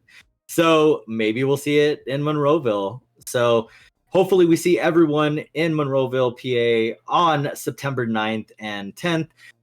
So yeah, definitely sign up if you haven't done so. Make sure to get everything scored away for your hotel and travel. And hopefully it's a great turnout because it is the second event of this second Pro Tour wave that we have going on currently. So the players are not quite ready, so we're going to take a couple more minutes. But yeah, Jex, I know that you said you are quite partial. You have to stay neutral because they're both, friends of yours. But being just, if it wasn't a player that you were selecting, which deck would you select for the win? You know what? You need to go on Good Morning America and start being a journalist because you definitely tried to get me to answer without answering. Let me think. I gotta answer. I gotta be a politician right now. I think both players showcase such great, great gameplay. And I feel like because of how they both play and how both decks are played, I feel like it's really a toss-up. You never really could know, because of this. I don't know if I can give you a real straight answer, guys. I'm sorry, but I think that with this great game of Battle Spirits, we're seeing really great plays right now. Did I dodge it? Did I dodge it perfect? I think I did. I mean, I don't know if chat thinks that was a good enough answer, but I tried. Yeah, you definitely tried there. But no, so I don't know. I mean, being the control player, I definitely think that I want to see Axe Spider win, but that's just me because I'm a control player at heart. Zach has been on the tear though. Both of these players have been, like I said at the beginning of round one or right before it, is they've both been juggernauts this weekend. Both of them just winning left and right, doing great, making solid plays no matter what the situation is. But just being a control player, I want to see the control deck win. Purple is doing really, really great. And it is a toss-up a lot of the time, too, in the control matchup playing against purple. So without the natural answers to Maduke in Caleb's deck, it's definitely going to be an uphill battle. So as a control player, I want to see a control win, but Zach is doing his thing. So we'll see how game 2 goes. It could be a $4,000 difference in a game right here on the side of Zach. So we'll see how he responds to that pressure and what game 2 holds for us. We do see Zach have Castlewood in his hand, so maybe we will see Castlewood really do some damage to those Wind Destroyers. I mean, look, I've been saying about Castlewood a lot. It's been a lot of games. Yep. Woo, he got rid of it. He mulliganed. Yep. Man. It's like I felt like somebody just told me swiper no swipey. That's exactly what Zach just did to you. So he took out the Leaf Wolf. I was like, dang, okay, yeah, I think he has, his headphones in, just listen to me. He's just like, yeah, we're not giving Jex any hype today. It's okay though. You know what? At this point, it does look a little weird. You going into game 2 and you having a mulligan. I haven't really seen a lot that I can remember. Have you seen a lot of mulligans happening? No. So I think that's the benefit of winning game 1 is that you can kind of you can mulligan freely game 2 because you're already up a game. It does put you down a card, but it's one of those situations to where, like, if you have a less than optimal hand like Zach had, you can freely do it. So he did draw a little bit better this time, so he does have Dragonaga Assassin and a Black Lance in hand with that Rotting Swamp, and Rotting Swamp is going to go away. So yeah, Caleb is just saying no to the Rotting Swamp being able to give Zach any value before it gets off the ground, but he does have that Dragonaga Assassin to be able to draw a card right now, so we're definitely seeing that being played. Not enough cores for the level 3 effect to draw a card while it has a soul core going off, but that's okay. Still does the damage. This room has to be so dead silent right now. I could hear a pin drop. I just know, like, with this game, it's very crucial. Ooh, oh my gosh, we're seeing the core drain drain also. Yep, the 1 core drain coming in. I love it. I love it. You know, at this point, we're seeing these players really in a really intense match, because it could be the end for one and the beginning of a long run of championships for the other. But we never know. We never know. I honestly think, like, with this, it really comes down to what happens in the early game for Zach. If he can do it, he might be able to do things in the early game to be able to take away, you know, a lot of life, so that, you know, Caleb is on the back foot. I mean, he has a clear board, a full clear board. So it is a thought process. I mean, I don't know what he drew, but he might have, you know, we see an ice shield there. I think it's 2 in his hand. And I think that was a core theft that we just saw just flash by our faces. So at this point, it is a huge thought process. I mean, both players just look like they're sitting there like, I have zero clue what to play. But it's, you know, you got to think. Sometimes you got to save those cards for different situations. Well, the issue right now, obviously, by the Derm Dyna being played this early, is that Caleb just doesn't have any low-cost spirits to be able to play, even with all of the cores. So that is why that is why he had to get rid of that Dragonaga Assassin with the core drain this early.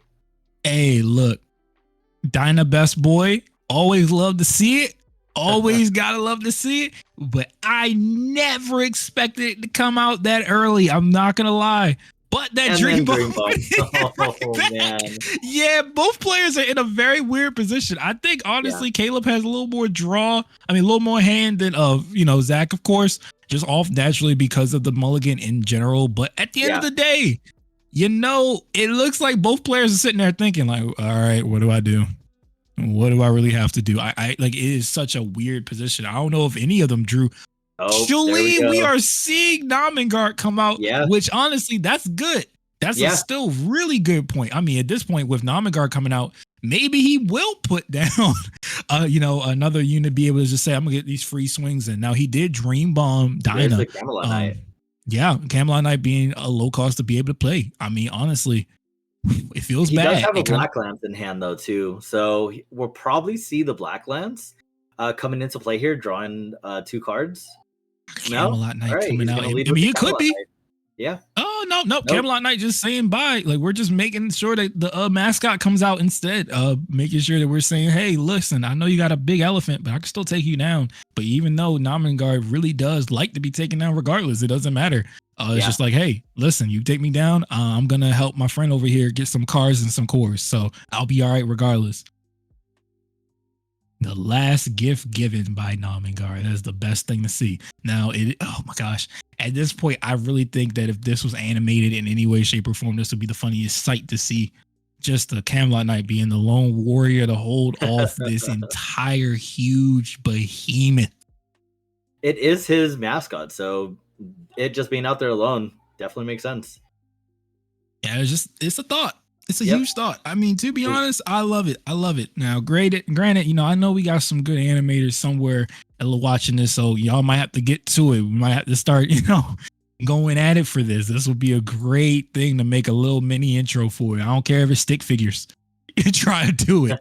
But this would be cool. This would be cool to see. Now, granted, if you're Caleb, what do you really do in this situation? I played the snow bit like he just played. No, but without seeing his hand, it's really just about establishing a board. He's going to want to try to play out whatever spirits he has available, and then put the cores on the Namengard to be able to refresh them at the end of his turn. It does look like he has a Black Jaguar and a Rocket City as well. So plays the Namen City and plays another Namen Guard. Okay, yeah. Yep. Okay, yep. That's kind of a no-brainer in this situation. Like, you have 2 Namen Guards on the field. Yes, do that. Play my favorite card, please. Play more. Hey, look, I need my favorite card to go back on the board. I mean, Dinah being such a crazy card. I mean, honestly, he has a Nexus down, so he can get these free swings in with it. I mean, he did get a Dream Bomb, so we know there is one in Dream Bomb taking out of the deck. Yes. And we know from looking at Zach's deck profile, it is only 2 other ones in the deck now because he used 1. So the likelihood of him seeing it could be low. I mean, I've seen some crazy. I mean, we say that, but he's pulled the one of Leaf Wolf like twice. So like, exactly. 2 is a good number for him. Yeah, and so we do know that Caleb has Rocket City in hand as well. I believe that's what I saw, anyways. So he'll be able to play out 2 Nexus and then eventually get to that Derm Dyna to be able to get those 2 unblockable swings into Zach's life. So Caleb is in a very, very good position right now. Zach's not behind at all, but Caleb's board is just building and giving him that advantage. This is going to be crazy. I mean, I'm very, very excited to see everything going down right now. I honestly know that with everything we're doing right now for this game, I mean, for both players just sitting there, I know we're just, spectators apparently with this, but we are seeing 2 people do different things that I know sometimes none of us will even think of. And it's different because you're not, we're sitting looking down from above. They're sitting across from each other. They're in the battlefield. So the things they do would be different. The choices they make are going to be different than what most people would do just looking from the spectator seat. So, this is great. I mean, this is showcasing a lot. I mean, you can see how much presence white purple control just puts down. I mean, the elementals have added a good synergy with, has good synergy with white purple. It has added so much to the deck to be able to make it so viable and so easily to be used that I think honestly you couldn't ask for a better one. But we will see the Black Jaguar coming down, bottom decking the Avatar. That's petty. That's real petty. He said, "Little Knight, you tried to stand against my big elephant.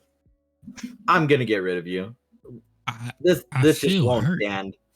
I feel hurt. I mean, honestly, like, I love Black Jaguar. That's something that like is a mainstay in my white aggro deck. But that kind of felt bad. My heart. Friends do that to friends, apparently, Jex. Yeah, at this point, I might have to trip you when I see you. Like that if you do that to me, to my mascot. Like, my mascot will always be Mecha Duck. You put Mecha Duck at the bottom, you might have to fight. We might have to just start throwing cores at each other. I'm sorry, guys. Right. But we will be seeing that Namen Guard swinging in. I mean, Zach took the life. He doesn't matter for him. And Black Jaguar swinging in as well. I mean, if he does draw, we already know with that effect, he will be restanding the Black Jaguar. So sometimes that can be something that you could look out for. We haven't seen much of it, but it could be something to look out for. Yeah, and so taking a look at the rest of Caleb's hand real quick as it was on screen, he has the Derm Dyna, he has a Rocket City, and another Snowbit in hand. Oh, and then what's the last card? Oh, an Aegis. So pretty good hand. Camelot Knight, Rotting Swamp. He does have the Arcana Joker and Ice Shield.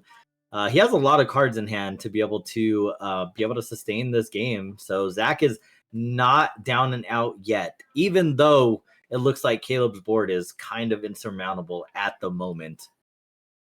Hey, look, I'm glad to see Camelot Knight back out. I'm telling you, every time Camelot Knight has been gone, he has come back with like ferocity every time. And it's just always happening. He's like, yeah, okay, touch my mascot and you might have to take this L. And you know what? He's trying to hand it out right now. He's preparing his cores. He's trying to think about what to do. Will he either do something with this turn or will he just pass? We do see 2 ice shields in his hand. So, at this point, you're sitting okay. You're fine. You're not stressed out at all. No. I mean, he does want to draw more with with the Dragonaga assassin. So the only issue with that is he's gonna let a Namagard trigger if Caleb does want to block with it, which he does. So he's gonna get. Oh, okay. I mean, there's a Thorn Prison as well. There was the reason he won his match today. Thorn Prison coming down now, making sure that he rests these units out. I mean, to be honest, that's really great. It's really great to see. But because that is dying. Ooh, wait a minute. Okay. I was going to say, I didn't know what was going on. He's saying he doesn't have curse. It doesn't have curse, yeah.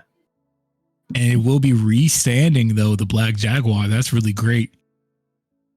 That is really great. That Black Jaguar being able to restand because of that draw from Riding Swamp. That feels good. That feels really good to see. Now, I do see he's, looking and thinking about what to do right now. What's the main thing you even want to do right now in this type of situation? I mean, you see, well, Caleb's at 4 life. Zach is at 3. Zach still can, take back this game right now. Just, we've seen how crazy he's been. From one, not even a misplay, but one play from Caleb could cost them the game, because we've seen how effective and how well Zach has been able to take out cards on the board, clear board out, and be able to say, yeah, I'm winning this game. Yeah, Zach is definitely not out. So it's going to be interesting to see how he plays out of this situation that he currently has. So Camelot Knight does go down here to the Black Jaguar. Yeah, I feel like he did that just to make sure that he can draw another card, because he knew he was going to have to, he was going to have to let it die. But he's probably just cycling out his hand to see if he can get more units out. I did see he drew a vulture. That is something. Now it is Caleb's turn. We got to think about it. What do you really want to do with this? What do you want to accomplish with this turn? I think, establishing a bigger board, or not even a bigger board, just leveling up your units, making sure they're at a good amount of power right now to be like, hey, I'm fine. You got one Namagard at level 2. Black Jaguar just being an efficient blocker, of course. But we're gonna take those cores off and put it on the Snowbit. Like I said, Snowbit's whole purpose is to just go straight to the trash so that I can get more cards. So it's a sad existence, but it's interesting. It's interesting that he's leaving the 3 cores on, unless there's the soul core. Okay, never mind. Both Namagards have 4. That soul core being silver and it blending in with the Namagard trunk kind of messed me up there. But okay, I was gonna say it would be interesting to leave the Namagard at 3 cores instead of putting the 3 on the other 2 on the Jaguar. But he knows what he's doing. Caleb is a champion for a reason. So I can't take lightly. Yep. So we are going to see that Ice Shield being triggered, and going back to Zach here. So if you're Zach, where are you? What is your game plan to get back into this game? You want to be able to get a board presence out. I mean, you already see what Caleb has. He has the Namagard, 2 Namagard, in fact, with a Snowbit and a Black Jaguar. Now, the Black Jaguar isn't going to be able to block for free now, but we will be putting a Rotting Swamp down. And I believe that Ice Shield, that other Ice Shield's coming down. Making sure that you can do different things like this is great. I mean, he has the Agravale coming out right now. Making sure that you have that board so that if anything dies, you will be drawing the card. You don't have a Rocket City to check you like you did last time. You don't have Netherworld down, but you still have Rotting Swamp to be able to get you those cards. Now, he could try to Burning Force next turn, these Rotting Swamps, if it becomes too much of a problem. But as of right now, and he's putting the Rotting Swamps to level 3. That is something that I haven't seen at all, actually, this entire tournament. Yeah. So I am not, gonna say anything about that. That honestly, that just speaks out for itself. I think honestly that is a good play right there. But at the end of the day, is it the best play that Zach wanted to make? I really don't think so. Yeah. So I mean, the level 2 of Rotting Swamp is once per turn, when one of your Serpent Spirits would be destroyed, you may discard a card to return it to your hand instead.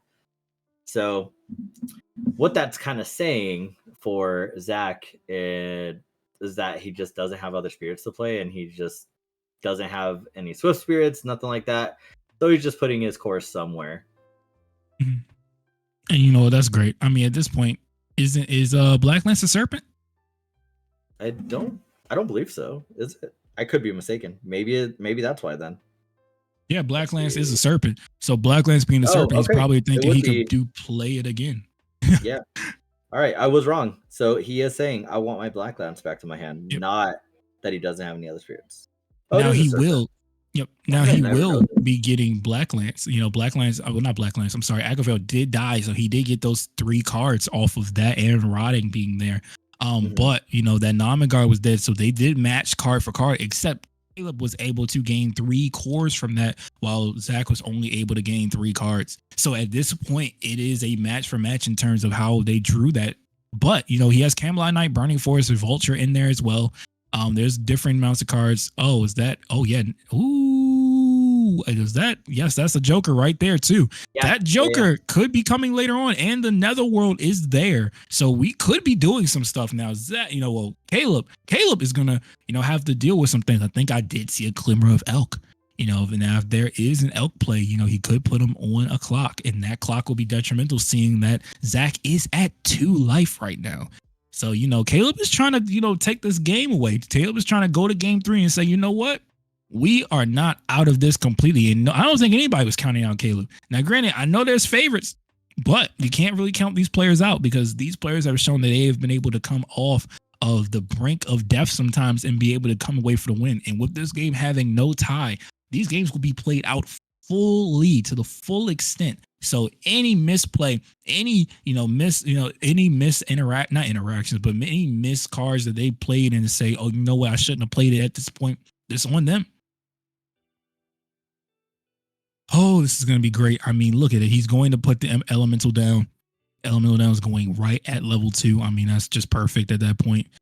We will be putting down that Rocket City. So we are going to cut off some of that draw that he will be able to do with Rotting Swamp. Now, granted, it's if he wants to level it up to level, he will. They are about to say he is going to level it up. Finally, that's great. Now he will be ditching these 2 for there's 2. Another Rocket City. And I think this is great, because at this point, those Rotting Swamps there, he's going to discard the cards, 2 cards. So he's going to stay at that one point where he's going to only be able to get cards off of the card that he just drew for the turn.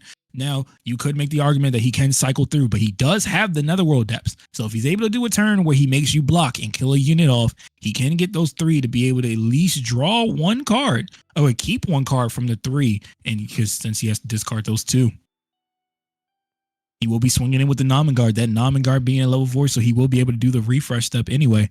And as we see here, Ice Shield is coming out. So we're ending the turn, but we're getting all those cores that we spent back. I mean, it's 4 over there.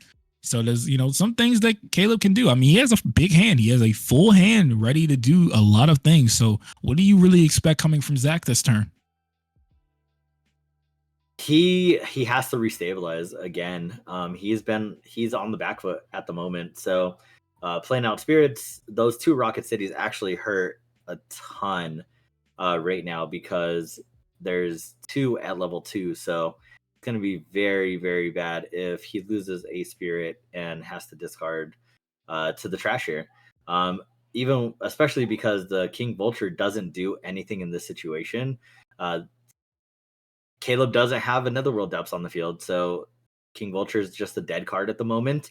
I don't believe we've seen like a Maduke yet or anything like that could help him, try to restabilize in that regard. And you don't want more curse units on the board because of Namagard being there and giving Caleb more free cards and more free cores. So it's kind of a tough situation, but we do see depths coming down here for the reduced cost of 3. So next we'll probably see a spirit come out, hopefully. Yep. All right, so King Vulture comes out. Coming down. Oh, is Rocket City at 3? Okay, never mind. Yeah. Okay, so Rocket City's 3, so King Vulture does have a little bit of value there. So that's great. Yeah. And we're going into this really thinking about what else we can play down. I mean, we have 4 cores in the reserve right now. We have 3 on Black Lance itself, so probably we have 2 to work with if we need to. But we will be putting down the night. Actually, the good thing also is that King Vulture would have confront, or would have had confront, or if he does put it up to level 2, it will have confront because the Black Jaguar is on the field right now. Yeah, that is great. And we've seen that Burning Force coming out for that other Rocket City because we are trying to make sure that we are able to draw regardless. So, we have Netherworld down. We have 2 Rocket City down. Not Rocket City. It's Rotting Swamp down. So because of that, we are going to be able to, if you do swing out at certain situations, draw those 3 cards. So it's going to be a lot to think about. It is going to be a lot to think about. Now we're putting the Soul Core right on Curse Dragon, of course. Not Curse Dragon, Curse Knight, of course. Curse Knight going to be able to swing in and be like, okay, I have Curse. Which one of you are going to die? Now, granted, I know for Caleb's side, Caleb would definitely just block with the Namangard, be able to get those 3 cards and the 3 cores. So Zach's probably thinking about that right now. Or even just the Amethystis, because he'll still draw a card from it. So one of those would be the likely target. I kind of think he would want to keep the Namangard here. That way he can keep on getting that free refresh step at the end after he, plays other cards or summons other spirits, things like that. I would probably keep the Namangard and just get rid of the Amethystis, even though it's my only purple reduction at the moment. So it depends on the rest of my hand. At this point, it's like a lot of options for Caleb. I mean, Caleb, can do so much right now and think about so many different situations, but he will be taking that life. He's just going to say, you know what, screw it. I don't even need to do that anymore. Now, he will let, Black Lances swinging in right now. The question is, does he want to take that too? Yes, he is taking that. And the Vulture. So that Vulture, I know that Vulture has to be the one to die. So Amethyst is going to be swinging in now. He will also be drawing a card off Netherworld, but to be able to keep him only able to draw the 1, I think that was a very good play by Caleb, being able to just say, hey, you know what? I'm just going to, block underneath of that King Vulture so you won't get Rotting Swamp draws. You'll just get the Netherworld, and I'll match you for draw just right there. That was perfect play. Something that we both didn't even talk about. That was perfect play right there. Ooh, and then there's a Black Jaguar. Camelot Knight is going back to the bottom of the deck, Jex. Caleb, you really being petty today, man. Like, I know you can't hear me, but I need you to understand, you've been real petty. Please, really, not the mascot. Of all things, you really just said, I hate the mascot. And you know what? I got to respect it, though. Camelot Knight is something that is very, very dangerous to deal with. So you know what? You got it. You definitely got it. Core Theft coming down too. Oh, and he's going to be ditching the the Burning Force and the Elemental. Oh, and he does just scoop right there. Because he has no more cores left, he cannot trigger Ice Shield. So Caleb is going to take game 2 right here. We're good. I mean, look at this, guys. I'm telling you, you never think about it, but at this point, we are seeing a game 3 match, and this is what you want to see in the finals. You want to see 2 head-to-heads. I know, some people are hoping for the sweep, but Caleb and Zach are neck and neck right now. So this really does depend on what happens. Now, with this game, you got to really decide, do I really want to sideboard? Do I really want to take anything out that I did add in before? And I don't really think you do. I mean, with both players, I think they're just shuffling out and saying, I got this right now. This build was fine. The way it was built was fine. Now on Zach's side, maybe with that sideboard, it was a little too aggressive. Maybe he doesn't want to put in a lot of his sideboard, take some cards out, but you never know. Now we'll say, what is the mindset right now going into game 2? As the control player side, what would you think? Would you do for most of what's happening right now? Because they're just shuffling away right now, just saying, you know what, I'm here. I'm right here to go. And I honestly think with Zach's going to be doing very well. Zach is sitting there thinking about what is going on right now for his own deck and what he has to play against. And I feel like that is going to be very great for him. It is something to really think about. It is, a very, very, very weird position right now because Zach was coming off of that win, but now we are in a territory where both players are going to have to fight it out to see who will be the Battle Spirits Grand Open champion for Tulsa. And it's going to be wild. This is going to be something that, has to happen. But, like I said, as a control player, what do you think your mindset going into this game? So the thing about losing a game is that you just have to keep a clear head as much as possible. You can't let it affect you.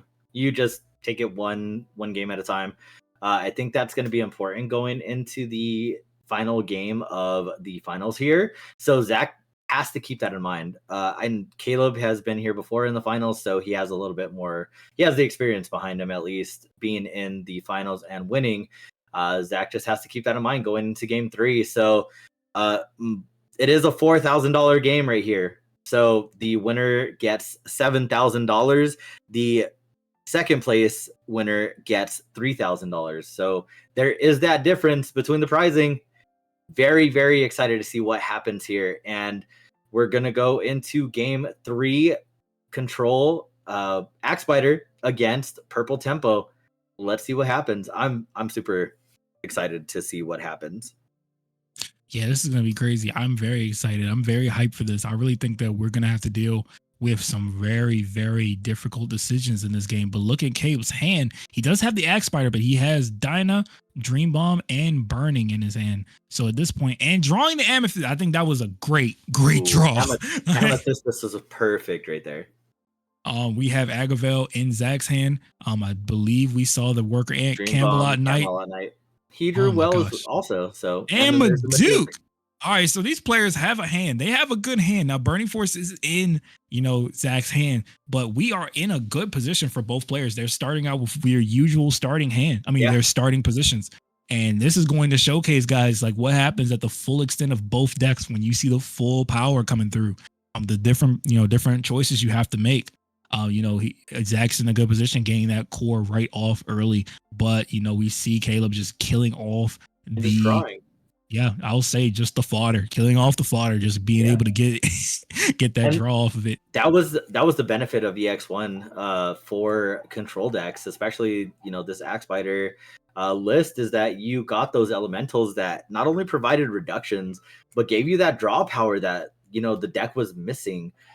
And that was the reason why you had to play Netherworld Depths in white purple control very early on when a lot of people weren't playing it yet, is because you did not have that draw power. But the power of the elementals giving you that draw ability and then also providing reductions at the same exact time is exactly what the deck was missing. So Caleb did not draw Axe Spider last game. So it had no effect on him winning. Just a little fun fact for everyone out there. Yeah, we're going to be dealing with this, and this is going to be something to see. I'm very, very excited to see what happens with everything going on. We're oh wow, yeah, we're killing Namen City. We don't even want that happening. Just about to ask, would you kill the Namen City here with your Burning Force? Honestly, I don't even think personally I would. I think that's good that he did it. I just don't think I would have made that choice. And I definitely would have made that choice. But I'm a control player I'm a control player that's been playing Namen City for a very long time, since the launch event or before the launch event. So I know how powerful that card is, especially because I don't want to face a Namen Guard or an Aegis early. So that just showcases my power level. I'm real low right now. I'm literally I would have definitely been like, oh, what else I could do? Maybe I would have came to that decision later on. I probably would have been like, I don't know. But again, Jax, you went to the Pro Tour, okay? All right, you have that power level. All right, don't downplay yourself. Hey, look, I'm coming from a strictly aggro mindset. We turn cards sideways, smack you in the face, and say, do you have anything else? If you have nothing else, goodbye. That is it. That is the mindset that you gotta have with aggro. But right now, Zach having that, different game plan right now. Usually we always see him with the Soul Core on the Agavel. We are going to be putting it on the Worker Ant instead. And it being on the Worker Ant is going to be very great, because I think at this point he's going to be able to draw enough cores. I think he has his hand. Looking at his hand, he has the cards he needs. He just needs more cores to play with. Yeah, especially in this position with the Axe Spider at level 1 still. Is that the Joker? That was the Joker in his hand. I can't even. Oh God, I hope to see Joker. I would love to see Joker come out. But we will be swinging in. Axe Spider was only at 3,000 in that instance as well. So even if it did block, the Worker Ant is still getting that core and living. So we do see play back to Caleb, and he did draw Depths.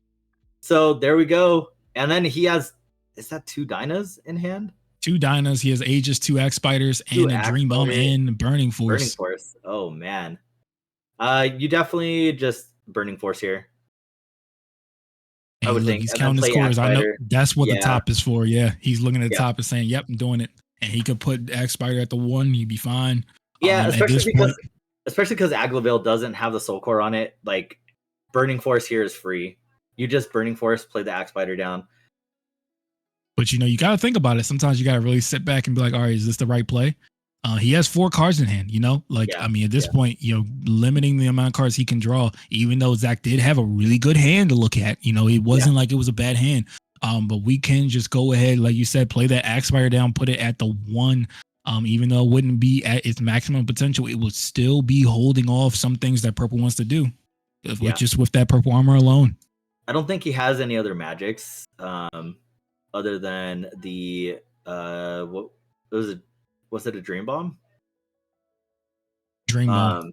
Yeah, so he doesn't have any other magics. So playing the Axe Spider is really the only thing that he could do here, just as a chump blocker to make sure that he doesn't lose next turn. Yeah, because playing against Temple deck now, we do see Camelot Knight. I'm not gonna lie to you, Camelot Knight is the boy. And a Joker. The Joker. Oh man. Yeah, like that Joker just sitting there for a while. I'm loving it. I can't wait to see him play it. I do see 2 Madukes though. I do see a Core Drain as well. I know he's gonna play that Camelot Knight down. There's no reason not to. You gotta get the mascot on the board. I can hear the crowd screaming for Camelot Knight right now. We gotta go for it. Caleb only has 1 core as well, so there's not a ton that he can do in this situation. The Joker just attacks for the 1, putting Caleb to 2 cores, and then he has to block with the never mind.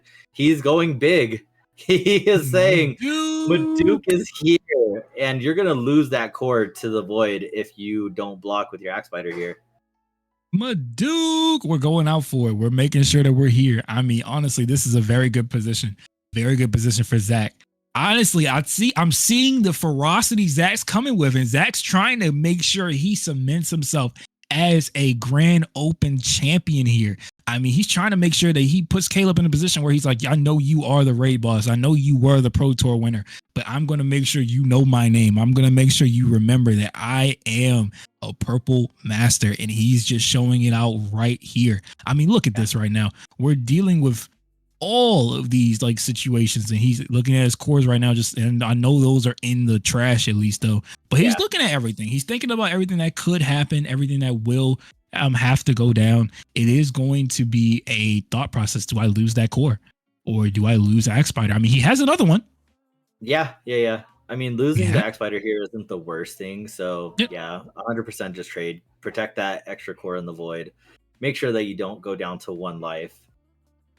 This is just so great. I mean, now it is his turn. He does have a lot of cores to work with, but it does, beg to differ. What are you going to do in this situation when you have Axe Spider in your hand? You could put that down, but will you probably go for the Aegis? We've seen him go for the Aegis play a lot, just to gain another life. He has Dyna, but there's no need to play that Dyna right now. Aegis or Axe Spider probably would be the best bet. Now, will he do it? That is the main question. It sounds like a golf course right now. Will he do it? With the whispered questions. Will he go for the play? I don't know. Wait, is that's Aegis. Aegis, 3 Dyna. 3 Dyna. Oh, man. Oh, will he play the Aegis? Will he gain that life back? Find out next week on Battle Spirit Saga Grand Open. This is a really, really heavy situation right now, though. I mean, like, what would you play in this situation? Would you go with the Axe? Or would you try to, I don't know if he has enough for Aegis maybe, but would you go with Aegis if you could? I mean, you kind of have to play I feel like you have to play the Axe Spider here, but Aegis feels like the right play. Oh, okay. All right. Well, he's playing depths. He's going outside of the scope of what I would have thought. And I was completely wrong. I mean, yeah, the issue is like he could play the Axe still, I guess, because he still has 5 cores open. Nope, but he's just passing back. So what happens when if a burning force comes down right now? Yeah, exactly. That would feel terrible for Caleb. Like, Did he Did you draw the Burning Force? Can't tell. Yeah, I have no idea. If he did draw it, that would be difficult for him. For Zach, if Zach did draw that Burning Force, that would be difficult. I would be a little different, a little scared, honestly, just thinking about everything, because you never know. But we will be seeing Dragon Naga coming down with Maduke being on board for the full Blood Curse effect. Yeah, we're good. I think we're sitting good. I mean, Camelot Knight is just sitting in hand. I honestly think he wants to end this game off with Camelot Knight. And if he does, I'm telling you right now, Bandai, we might have to make a champion Camelot Knight card. I'm not gonna lie. Play the Camelot Knight with the Soul Core on it. It's free right now. Let's go. We gotta do it. Do it, Zach. We're in a different situation. We're in a huge different situation right now, but we could do it. And we're swinging in. Okay, we're still swinging in with the Naga. That's fine at this point.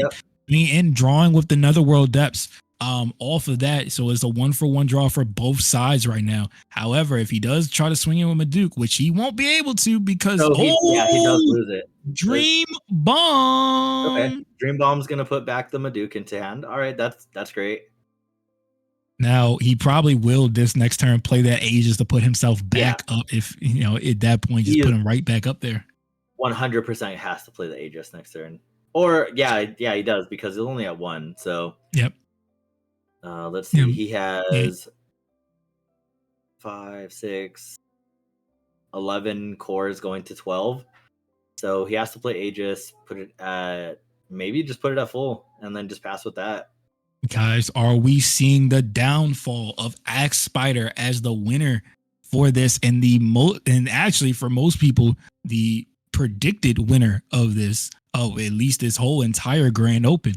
I mean, honestly, we might see Purple Tempo being the winner for this Grand Open, depending on what Zach has. It all goes down. He does have 3 Dyna in hand, so that kind of does hurt. It does hurt because I know at this point you would rather it be almost anything else, even an Ice Shield. But he 100%. Could be playing down that freaking Aegis. Hoping. I know we might. I wish I could just plop a loading screen right down on this. There is Aegis and 2 Axe Spiders with a Namen Guard. They're in Caleb's hand as well. So at this point we have 3 Dyna, 1 Namen Guard, 2 Axe Spider, and an Aegis. That Aegis is definitely going to be the one to go down. 100%. Just to be able to get yourself back up there. And you still have Netherworld, so you could top deck an Ice Shield just randomly, but I don't know how that would go. Yep. Oh God, this is just great to see. Look at the ferocity and the plays Zach's been able to make it to be able to put Caleb in a really difficult position. Yeah, and then you just have to pass right here. You obviously can't swing, or else you just lose because you have no magic cards in hand. But we do see Zach with Camelot Knight, Aglavale, Core Drain. There was a few other cards in there as well. Arcana Joker, 2 Maduke. Oh man, his hand is just good for the situation right now. So yeah, it's a lot that you could do. I mean, honestly, his hand has always usually been such a great thing to see. Oh, that reanimate too. Like everything's just working out in a different situation, but it is working out all the well fine for Zach right now. I think Zach is in a really good winning position. But like I said, Caleb can take it back at any moment sometimes. We've seen players Brink of Destruction be able to win, but I think he is trying to just go out. He's putting the curse units on board, and Maduke will be slapping down. You have Agravale, you have Camelot Knight here, so Camelot Knight could be the winner of the Grand Open. It could be the last swing for everybody. I don't know. I think it could happen. We might have to see. This is going to be difficult to even go against right now from Caleb's side. Yeah. I mean, looking at this field, it is huge, and it has the only thing that could stop your one or our wanted ending would be if he bounces the Camelot Knight with Aegis. Caleb, I'm just listen to me, bud. I know you can't hear me, but let's talk it out. All right. We want the photo finish. I need it.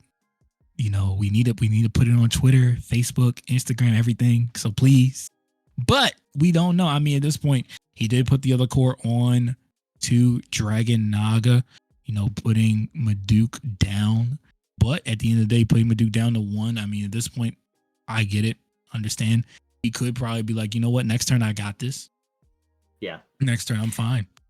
It's interesting that he put the core on Dragon Naga instead of keeping the 3 on Maduke so that it has Blood Curse. Well, I mean, at this point in time, I think the only reason he did that pretty much was because he knows the next turn he has it. I mean, either Caleb has to have an answer next turn or he's dead. And right now, I think the only answers he has in his hand, I mean, like, look at it. His hand doesn't really have much. I mean, it has Axe Spider, but, to some people's dismay, I mean, I've seen a lot of, I've seen a lot of people been saying, like, look, Axe Spider is just crazy. It's the only time the deck works, but Caleb did win, like you said, with it last time. Yeah.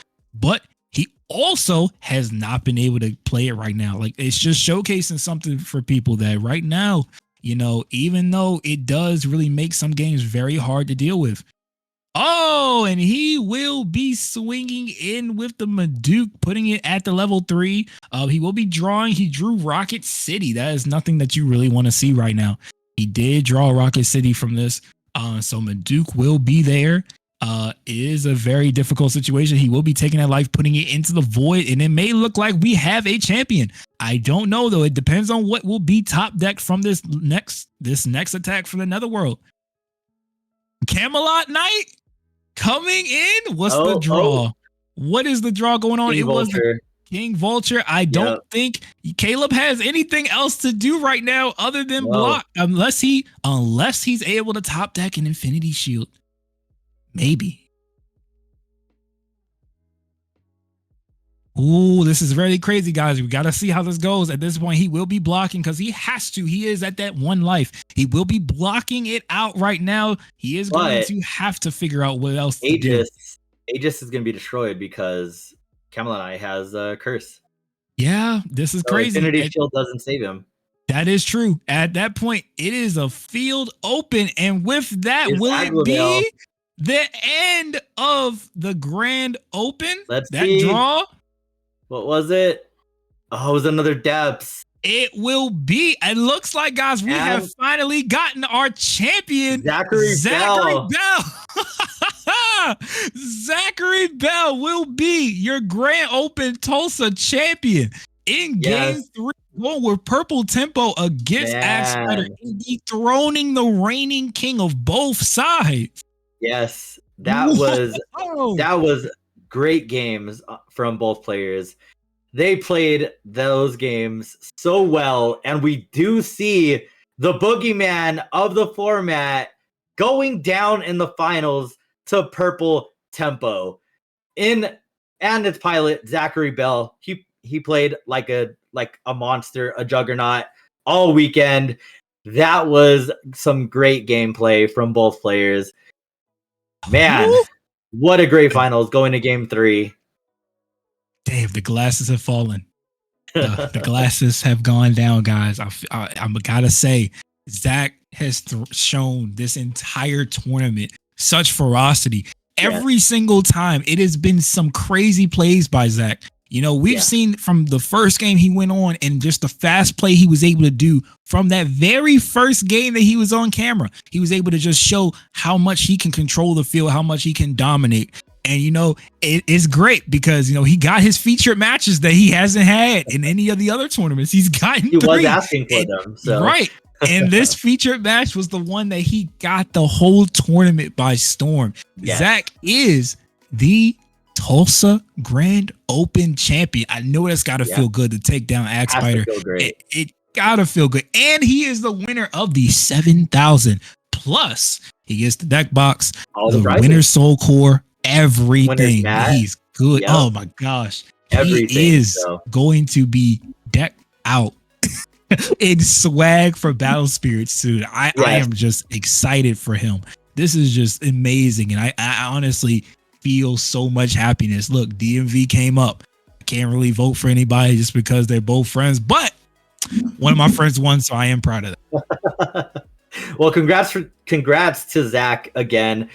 He had been asking for a feature match. We gave it to him very early on. He did not disappoint in that. He did not disappoint in any of the feature matches that we had him in over the weekend. So well deserved. Unfortunate on Caleb's side of things, drawing 3 Durham Dyna, multiple Axe Biter without any other magic cards to back it up. That's the, maybe that's the issue with the Axe Biter deck, is when you don't see magic cards or just other supporting items. So Boogeyman does go down. It does get shooed away for this event and for this finals, but great play on Caleb's side, even though he had only spirits to work with pretty much for that game 3. But yeah, great play on both players' sides. Any last minute things before we start wrapping it up here, Jex? Honestly, I just want to say thank you guys. Thank you guys for welcoming me and Corphish in. Thank you. This is my first time casting, and y'all have been so open and welcoming. I really appreciate that. Sorry for messing up in here and there and things of that nature, but I'm glad to be here.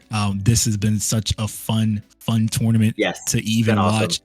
And I'm just been happy. I love this game. This game is going to do well. I love how this game goes. To the moon.